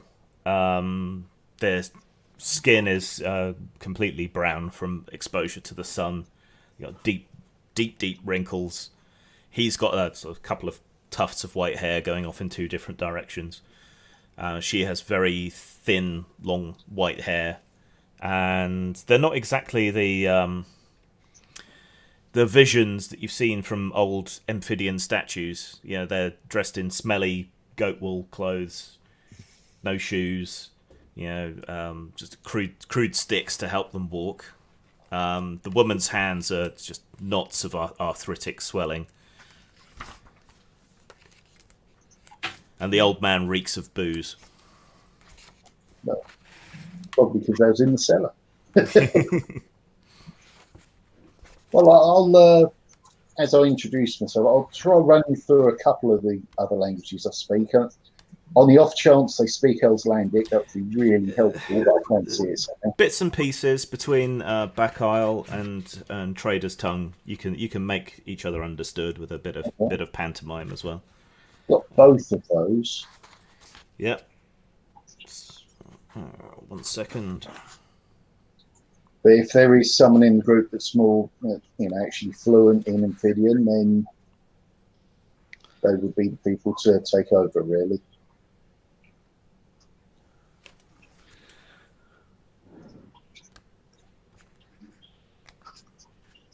Okay. Well, yeah. I mean, they lead you back into the village to the sort of couple of houses that still seem to be inhabited. The old man breaks out some wine, but it's in very old, fragile, cracked and repaired pottery, amphora, rather than bottles.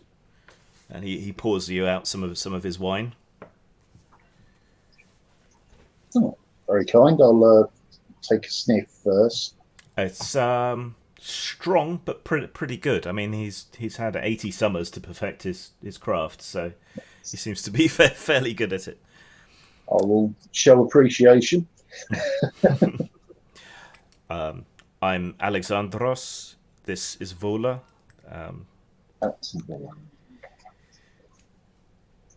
We live here.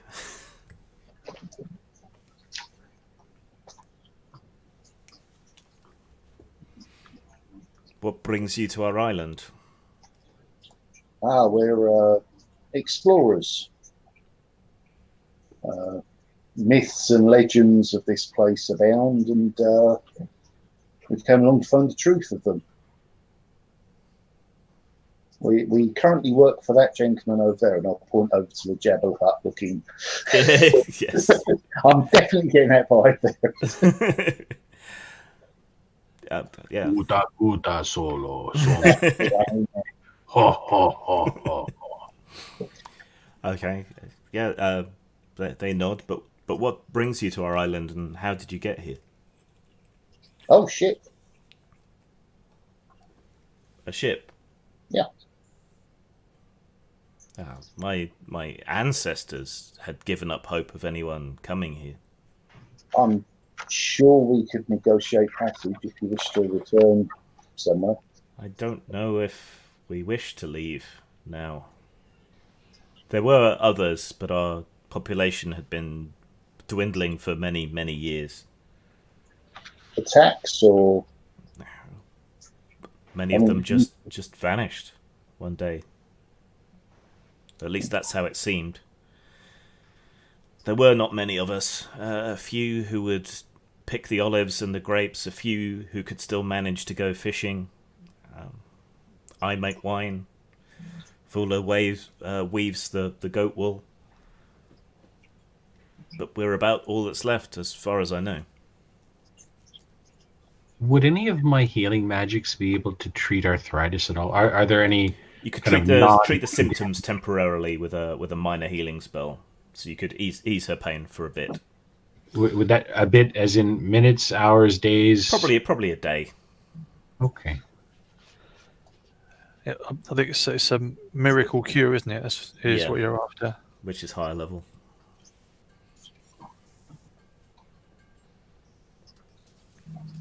Perhaps we should leave, though I would like to take my wine with me. I'm sure so would everyone else. How much of it do you have stored? How many amphorae? Well, all of those that were still fit to be used. And sometimes a bottle or a jar would wash up intact on the shore, and I would fill that. Is that dozens or hundreds? It's a lot. Perhaps some of it could pay my passage. That sounds If it doesn't, very reasonable. I'll cover the difference. That's Why don't you ask them if they have any information for what we're looking for? but we don't yet know. What actually happened on this island, Mike? What actually happened? Are you asking them? Yeah. Okay. Right. The woman still doesn't speak. He sort of settles in, half closes his eyes to read off the tale that he's obviously had passed down to him. Millennia ago, during the early days of the golden age of Emphador, it said that there dwelt amongst men the offspring of the gods, born with divine gifts of their parentage. They created wonders and beauty, the likes of which have not been seen since. In time, they began to vanish from the world. Some are said to have joined their parents in the heavens, some turned against each other and were slain in great battles which shook the pillars of the earth, and others were slain by the very men they ruled over. Sionis, the favoured son of Poseidos, supreme god of the sea, was one of the wisest of the god-kings. He foresaw the oncoming doom of his kind, and sent his greatest architects and craftsmen out to a hidden sanctum, on this, the island of Zathos. There he placed his most precious treasures and artifacts. He bade his followers to construct a mighty temple complex there, and with them he sent his most trusted priests, servants and guardsmen to watch over the site and await his coming. So that none would learn of their location, he ordered that their ships be scuttled. But Sionis waited too long, for he was slain by his own son, Pleiades, as he prepared to leave for Zathos. Pleiades sought to take his father's place, but underestimated the titanic anger of his grandfather, Poseidos. When Pleiades boarded a ship bound for Zathos, it was sucked down into the blue abyssal depths with all hands, and with it the knowledge of the settlement on Zathos perished. On Zathos, the worshippers and servants of Sionis, our ancestors, waited. The temple they built was mighty and filled the entire floor of the valley it occupied. Thousands of tons of marble were quarried out of the valley walls to build the sprawling edifice, and they dwelt there for many years. As the decades wore on, many of them finally accepted that their master would never return, and having little choice, they made the best of life that they could. There were grapes, and figs, and olives. There were fish in the streams and in the sea. There were goats and horses that they had brought with them, that soon adapted to the confines of the valley. Many years later, a great earthquake shook the island, sending great slabs of mountainside crashing down into the valley floor, devastating most of the buildings and rendering the temple into ruins. Though the vaults fared better, their entrances were buried under rubble, and we considered them cursed. And so the few survivors endured and slowly rebuilt their lives as best they could. The vaults beneath us lay ignored and their treasures within them, cursed by Poseidos. We have endured for 1,000 years, until, not so long ago, many of us disappeared, leaving only a handful of elders, myself and Volos, and Ichthos, who unfortunately died recently. We'd given up on having any way out of here generations ago, but now it's just us and these cursed remnants, a testament to Poseidos' wrath.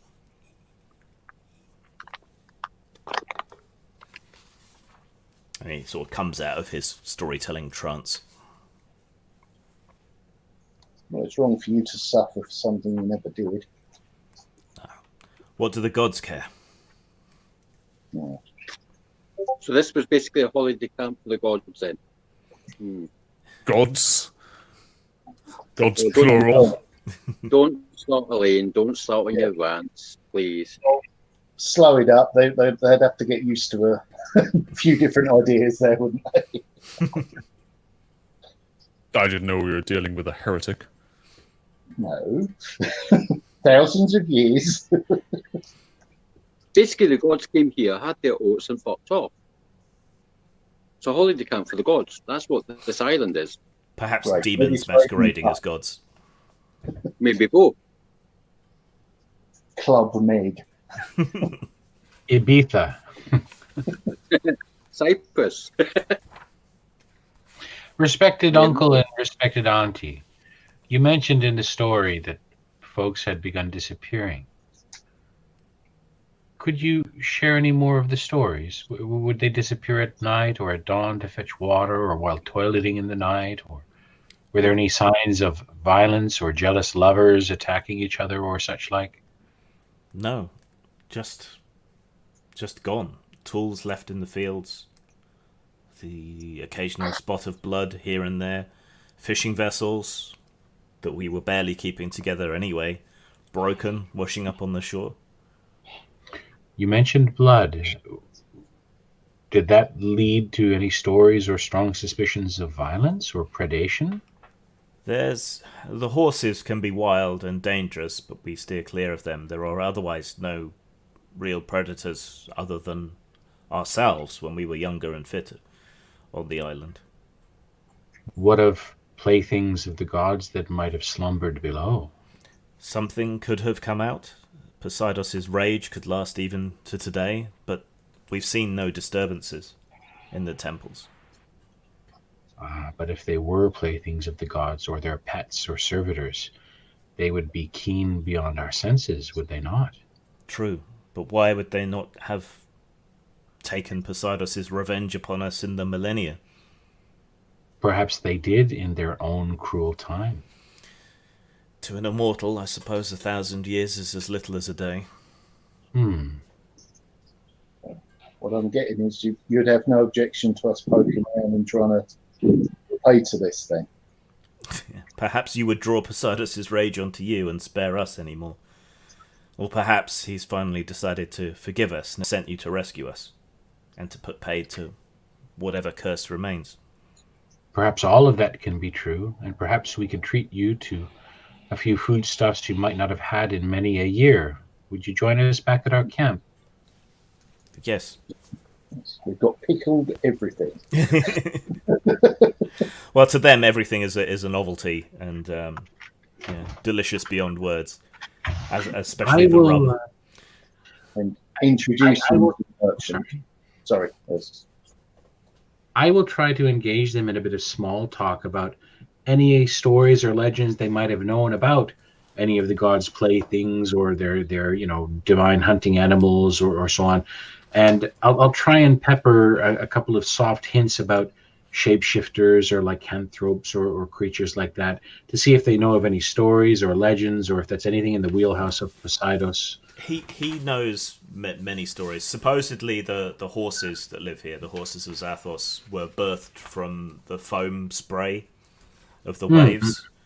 And they carry quite well into Greek mythology. And they carry with them the sort of weight and might of Poseidos. But he says that's probably why they're so angry at everybody and why we can't harness them or ride them, because they're still enraged.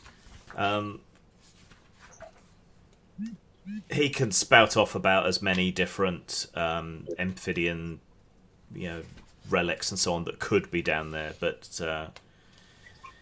the ancestors were dutiful priests who will not have talked much about what specifically was down there, because it was all intended to be secret and guarded. And in the generations since, stories have been lost, and what's true and what's myth, nobody really knows. It's Area 51. It's the Area 51. It's the Area 51 of knowledge. Was there any legacy of elder wise woman or elder wise, headmen taking an apprentice or preserving knowledge about any of these creatures? Were there any exiles or blood feuds that you know of? We were forced to get on with each other. There were so few of us here. We did have keepers who would make sure that no one trespassed or within the temple or the more sacred ruins, but everyone disappeared. So Pardon me, more sacred ruins than the temple. There are other ruins than this temple. the whole valley is one grand temple with many halls, many of them destroyed. The keeper would walk around and ensure nothing was disturbed. Did the keeper age as we men and women age? Yes, and it was passed on, but it was not a priestly duty. Was it seen as a burden or a toil? An honor. It was light work compared to farming. I'll then just indulge some of their own small talk impulses just to make everything seem natural. And Well, they ask you a bit about the world beyond and what ship brought you and how you got past the rocks and so on. Carefully. skilled navigators, yes. What kind of skill I won't specify. Could I ask them what year they think this is? If they bothered keeping track of those things. So you'd have to convert from the Amphibian calendar, but if you do that, they're roughly spot on. They're about maybe a year out. Oh, yeah. That seems remarkable to me if they're spot on with only these two having been, the surviving survivors, or perhaps a handful down in the valley. And if none of these immediate folk were the record keepers, for them to have that level of accuracy, that seems highly unusual to me. He says the priests before they died carved calendars into the rock, and as a farmer, I need to know the years and the seasons and the cycles. Of course, that makes perfect sense. Oh well, that's so much for my ramblings. Yeah, I was just making sure time passed at the same pace on here. I didn't want any of this thing. We go to an enchanted island, go missing for 10 years, a week. That sort of gubbins. I owe how much interest? Yeah.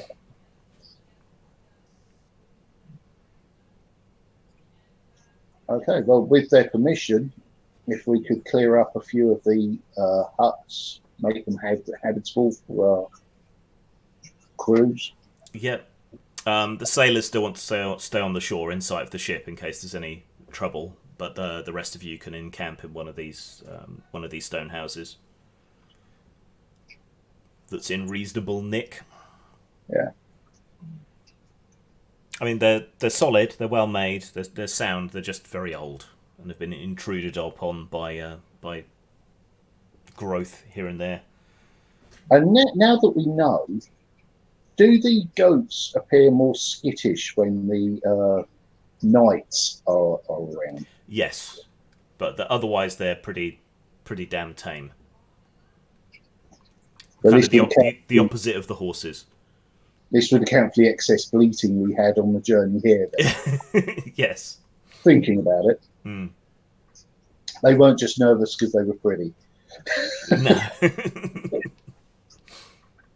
Whereabouts the captain's daughter at this moment in time? Not the captain's, Garthias's. He is always staying with her. While you were sort of scouting around, he stayed with his knights. And now that you've cleared out a couple of huts, he's claimed one for himself and has vanished into it with her. That sounded a lot worse. I'm imagining some nefarious relationship between the two of them. Master and apprentice, sorceress and enslaved thrall. That's Greeks. That's the Greeks for you. You know. Oh heavens. Jeez. Do the knights stay outside, or do they go in as well? Some of the knights stay outside, some go in. Jim, I'm going to, if at all possible, focus my eye on not directly on Garcias and his daughter, who's never been named to us. Is that correct? That's correct. Yeah. That is also an unusual breach of protocol and whatnot, even for someone guarding a ward or a valued marriageable family chess piece, as it were. I will try to suss out if, especially now when we go into the temple or if they accompany us anywhere that might seem to be a ritually important place or a bit of statuary or symbols. I'll try then and just very subtly measure his body language in relation to hers. Is he somewhat deferent to her, even though he is leaning on her or whatnot? Because obviously she would be deferring to him, even though she could offer advice and counsel he might not know. It would still be her paterfamilias, right? Her father, the head of her family. So I'd like to see if there's any inverse of that, any subtlety in the body language, or as things unfold as we move about with them. Okay. I'll try and remember to let you know. If I don't remember, give me a prompt. I will prompt you when I see when it's appropriate. Thank you. Okay, so now you've got your camp properly set up here. Are you ready to press on into the temple? Because we can. Yes. So I think so. Yeah. We can get to that, and then we should probably actually stop, because then you'll be going into the dungeon proper. So, okay. Do you want to take a 5-minute bio break, and then we'll get you to and into the dungeon, and then we'll stop for this evening. So, 5-minute break. Yes, I need one. Thank you so much. Okay.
we're back. So you set up in the houses, lay up your supplies and so on back there, and then under Garcias's prompting, you're ready to move on. So you leave the old people behind to gather their things, whatever it is they want to take with them, and trudge over with your enormous crew of knights and others in tow to the main shrine. So the largest of the ruined monuments draws your attention. Entering through a collapsed doorway, you find a large, rough stone altar carved with swirling patterns reminiscent of waves. They've been stained red over many, many years, it seems, with long-dried libations of wine and the remains of dried flowers, but it's still sheltered enough here that they haven't been disturbed. Some of the offerings seem a little more recent, but they're also more simple. There's little wooden bowls of rotting fish, seaweed, the kind of wine that didn't turn out quite as well for your friend Alexandros.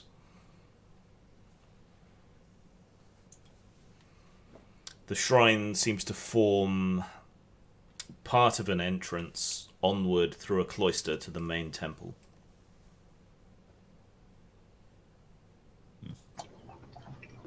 Is there a way for me to discreetly taste the wine stain for hints of iron or hemoglobin, or are there telltale signs of blood? If there are, you'd probably prefer not to taste it. Most of these stains seem to be wine, but the dirt around the base of the altar is sort of crumbly and smells of iron or copper. So perhaps a very long time ago there were human sacrifices here, or animal sacrifices. Animal was the standard, wasn't it? Yeah. So till Benton Fraser, we're probably more concerned with rock slides and caving in after this stuff. So I guess we're scouting ahead quietly. Yeah. When you touched the altar, you felt a monumental and profound sense of grief for a moment, like it was recorded in the stone and conducted through your fingers. What's Caridan's magical defense? One moment, let me look that up. It is 11. Okay. Yeah, so you just feel this strong sense of grief and then it passes. Was that enough of a break in my expected sensory input to physically show me startling or in front of it like that? Anyone watching you will have seen you sort of sag with the weight of grief falling on your shoulders for a moment until your sort of innate magical defenses pushed it off again. Don't go licking rocks.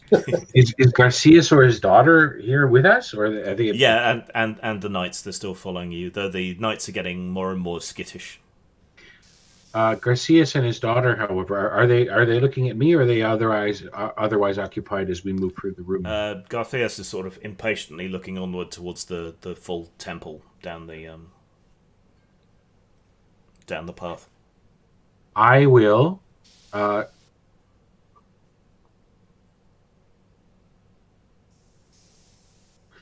I'll just pause a moment and kind of wiggle my foot around like I've got a stone or something else in it.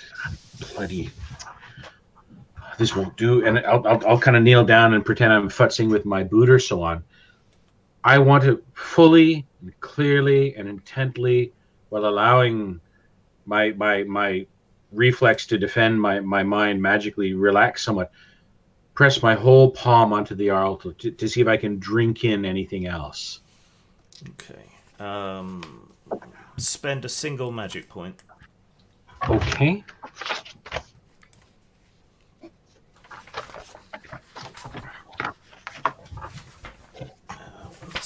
One second.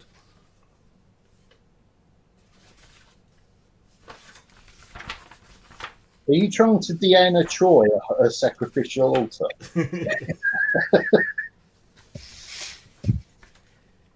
where she stood to Israel. I have only one utterance in regards to Gal Gadot.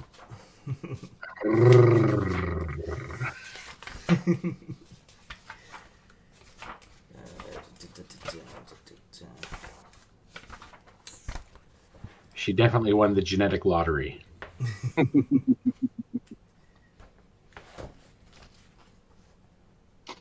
So if she was running for president, she'd be Abraham Lincoln.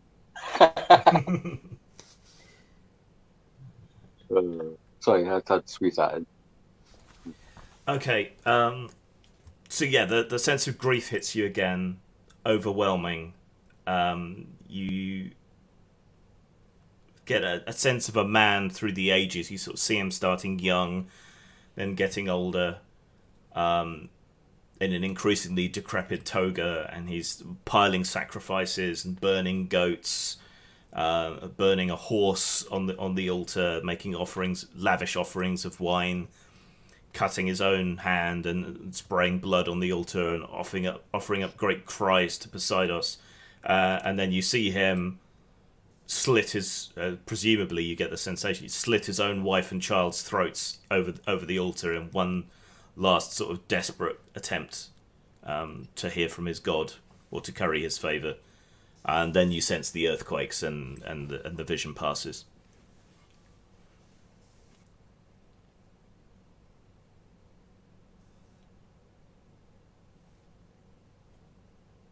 I'm just absorbing that. I don't know what to make of it. I will kind of stand back up from fixing about my shoe and say, sorry about that, and continue on with the group.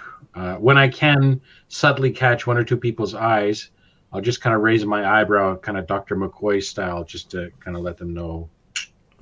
Very slight grimace, like suck my teeth just a slight bit. Yeah. Yeah, but after having licked the stuff that was on there, that purely physical reaction. It's a perfectly rational explanation. Right.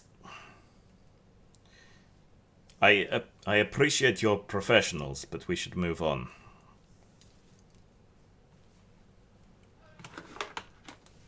I don't think there's anything more to be found here, unless you want to pry the altar loose from its moorings.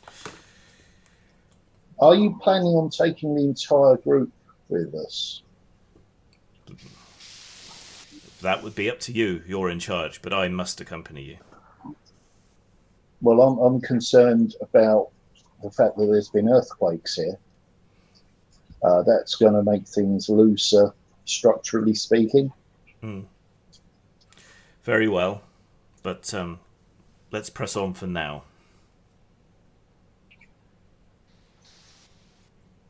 Yes, let's. On we go. Okay, so you pass along between the pillars through the cloister and enter the temple proper. The monolithic remnants of this structure clearly suggest that the tales were true. This is indeed the long-lost Temple of Zathos. It stands eerily silent. Even the goats seem to stay away from this imposing building, and Garthias' knights refuse to enter, staying back in the shrine. Cowards, you're made of sterner stuff, I'm sure. There's no obvious entrance to the inner building until, having circled the great complex of sundered marble, you do find a large stone stairway that seems to descend down into the ruined temple. However, it's choked with huge blocks of broken marble, which fell from the balustrade overhead.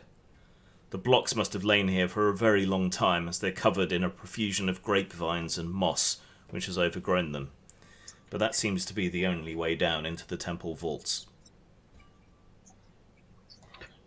I have a question. Mm-hmm. When we were at the threshold of you said the chapel and the temple, was the discomfort on the part of the knights observable to be in either of these two wheelhouses?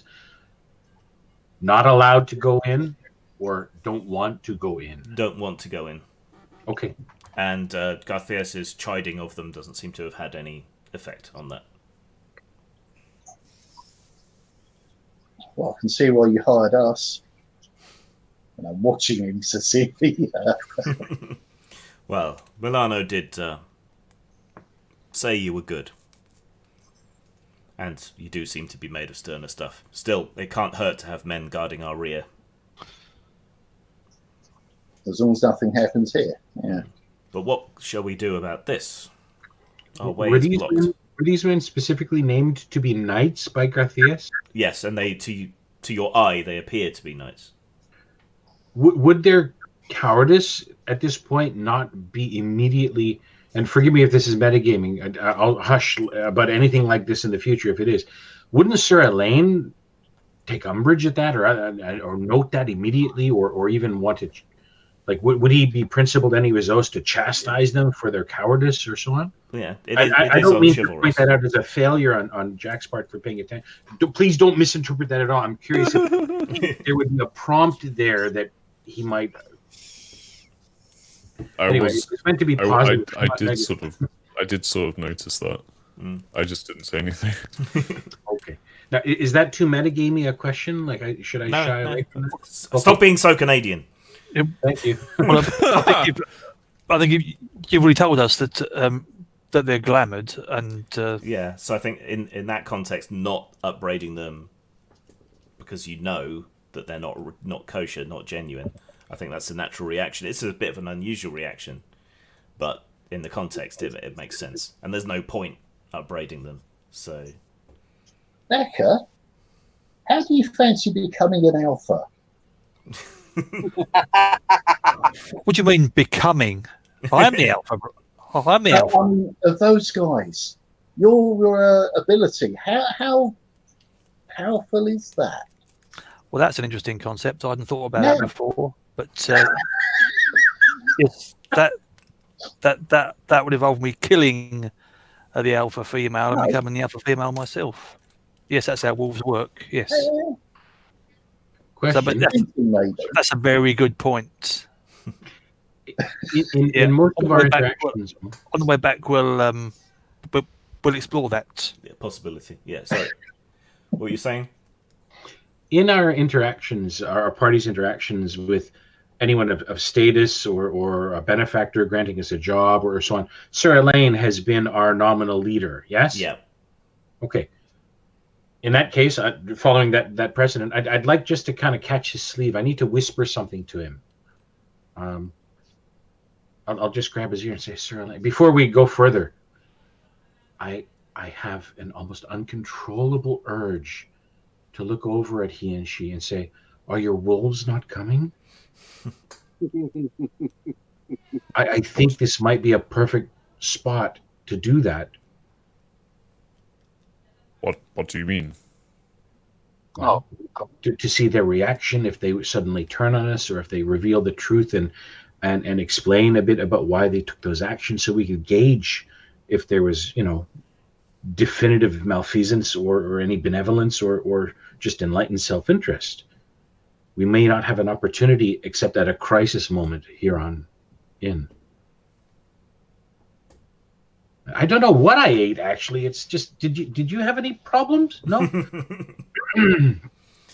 You've had a chance to observe him and his daughter now, and the way she acts around him is timid and frightened.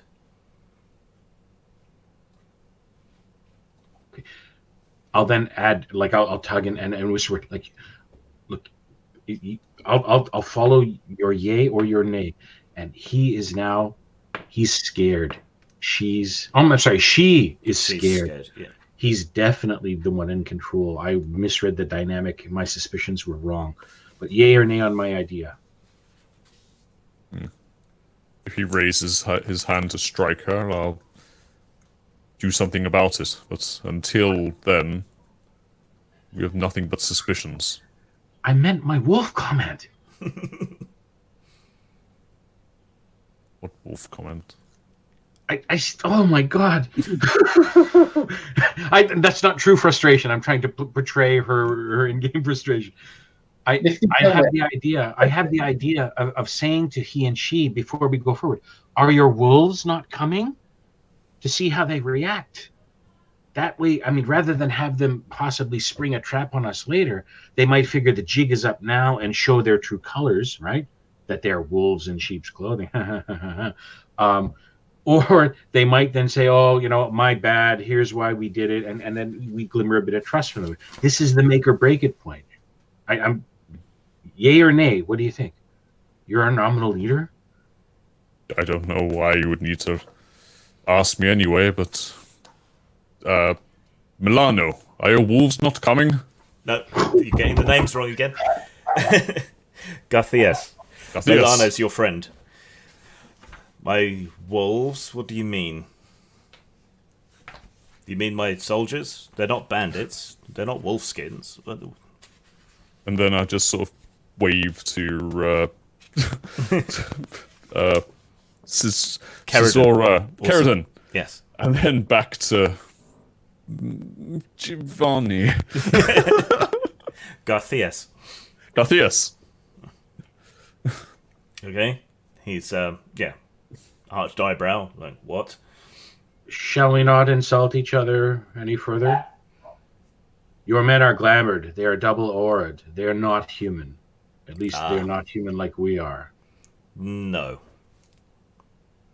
It helps to project a certain amount of authority to have men at your beck and call.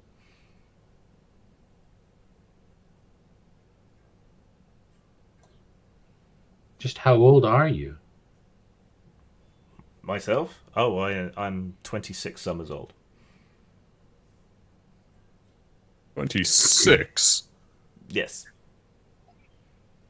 Means you're only 2 years older than me. Yes. When did you father your daughter? If you were 26. I was very young. We marry young in our families. So what's happened to your wife then? She back home? Plague. Sorry. Political marriages can happen as young as 12, 13, 14. Even younger? Sometimes. Yeah. Would the detect aura spell, now that I know he's trying to infer they're mundane wolves magically dressed up to be men-at-arms, so he has an air of authority, would I be able to tell for sure if they were just mundane wolves? Yeah, they just appear to be mundane wolves with some kind of glamour spread over them. Okay. Okay. You've lived in Pheromane some time. You know how political things get. How image is important. Milano started from nothing. Would you have worked for him if he hadn't gone to such great lengths to make himself seem like more than he was? So it is with me. Actually, the opposite was true with Milano. I understand, thank you. We were aware that he was on his last throw of the dice. The story he told me was that he fooled you all with his pretend glamour and his rented riches. He may have thought he fooled us, but yeah. Well, at least it's all out in the open now. Yeah. So we can trust your pack? My dogs of war seem unsettled by their magic in this area, but they can stay here and guard our rear. But we must get through this blockage. We must find a way down. Well, can they still? We've got a ship, and that implies lots of rope. Yeah. Yeah, you can get a bunch of rope together. That couple of sailors can row back over, bring some rope back, and then between you can haul the marble. Unless there's a magical solution, which would be a lot quicker. Do you have any spells that could shatter rock? But would it only work in one direction? By that I mean, if something were to happen to said spellcaster, and we will do our best to ensure that doesn't, if a magical way in needs to be a magical way out, I'd prefer to pull the rocks, to be honest.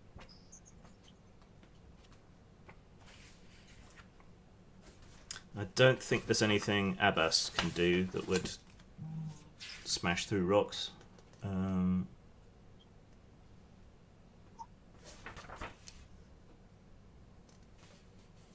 How big is the rock then? The biggest of the marble blocks are about a ton. So yeah, it's going to be a lot of work. I don't know if you've ever lifted a chunk of marble, but that stuff's heavier than concrete. It's so dense. It'd be impossible to move it. Also, the only thing I've got that's really offensive that does a lot of damage is Mystic Blast. Yeah, and that's not going to do a great deal to marble blocks. No, If it might dislodge more. Yeah, I think you're stuck doing it by hand. Right, which is of great distress to Garthias, as it ends up taking over a day with a break back in the village to clear enough of the rubble to get through to the space between. As the hours pass, you slowly excavate a small path through the rockfall, behind which you finally uncover a stairway of smoothly polished marble slabs that extends down into the darkness. And that's where we'll stop for today. I was going to say we might have been able to speed that up if Becca could tame some horses to assist in the shifting. Yeah, that could have sped things up. You're still gonna have to take a break overnight, and So, okay, right. I shall update character sheets and everything for next time. It sounds like quite a few people can't make it on Tuesday. Who can make it on Tuesday? 1, I can. 2, I can as well. 3. Old school, can you make it Tuesday? Yeah. Okay, so we're really just down 2 then. So we might go ahead. I'll assume that we will, and we'll see how it goes. Okay. I'll watch you guys on Wednesday. All right, take care, guys. Have a good rest of the evening, and I'll see some of you Tuesday. You're out.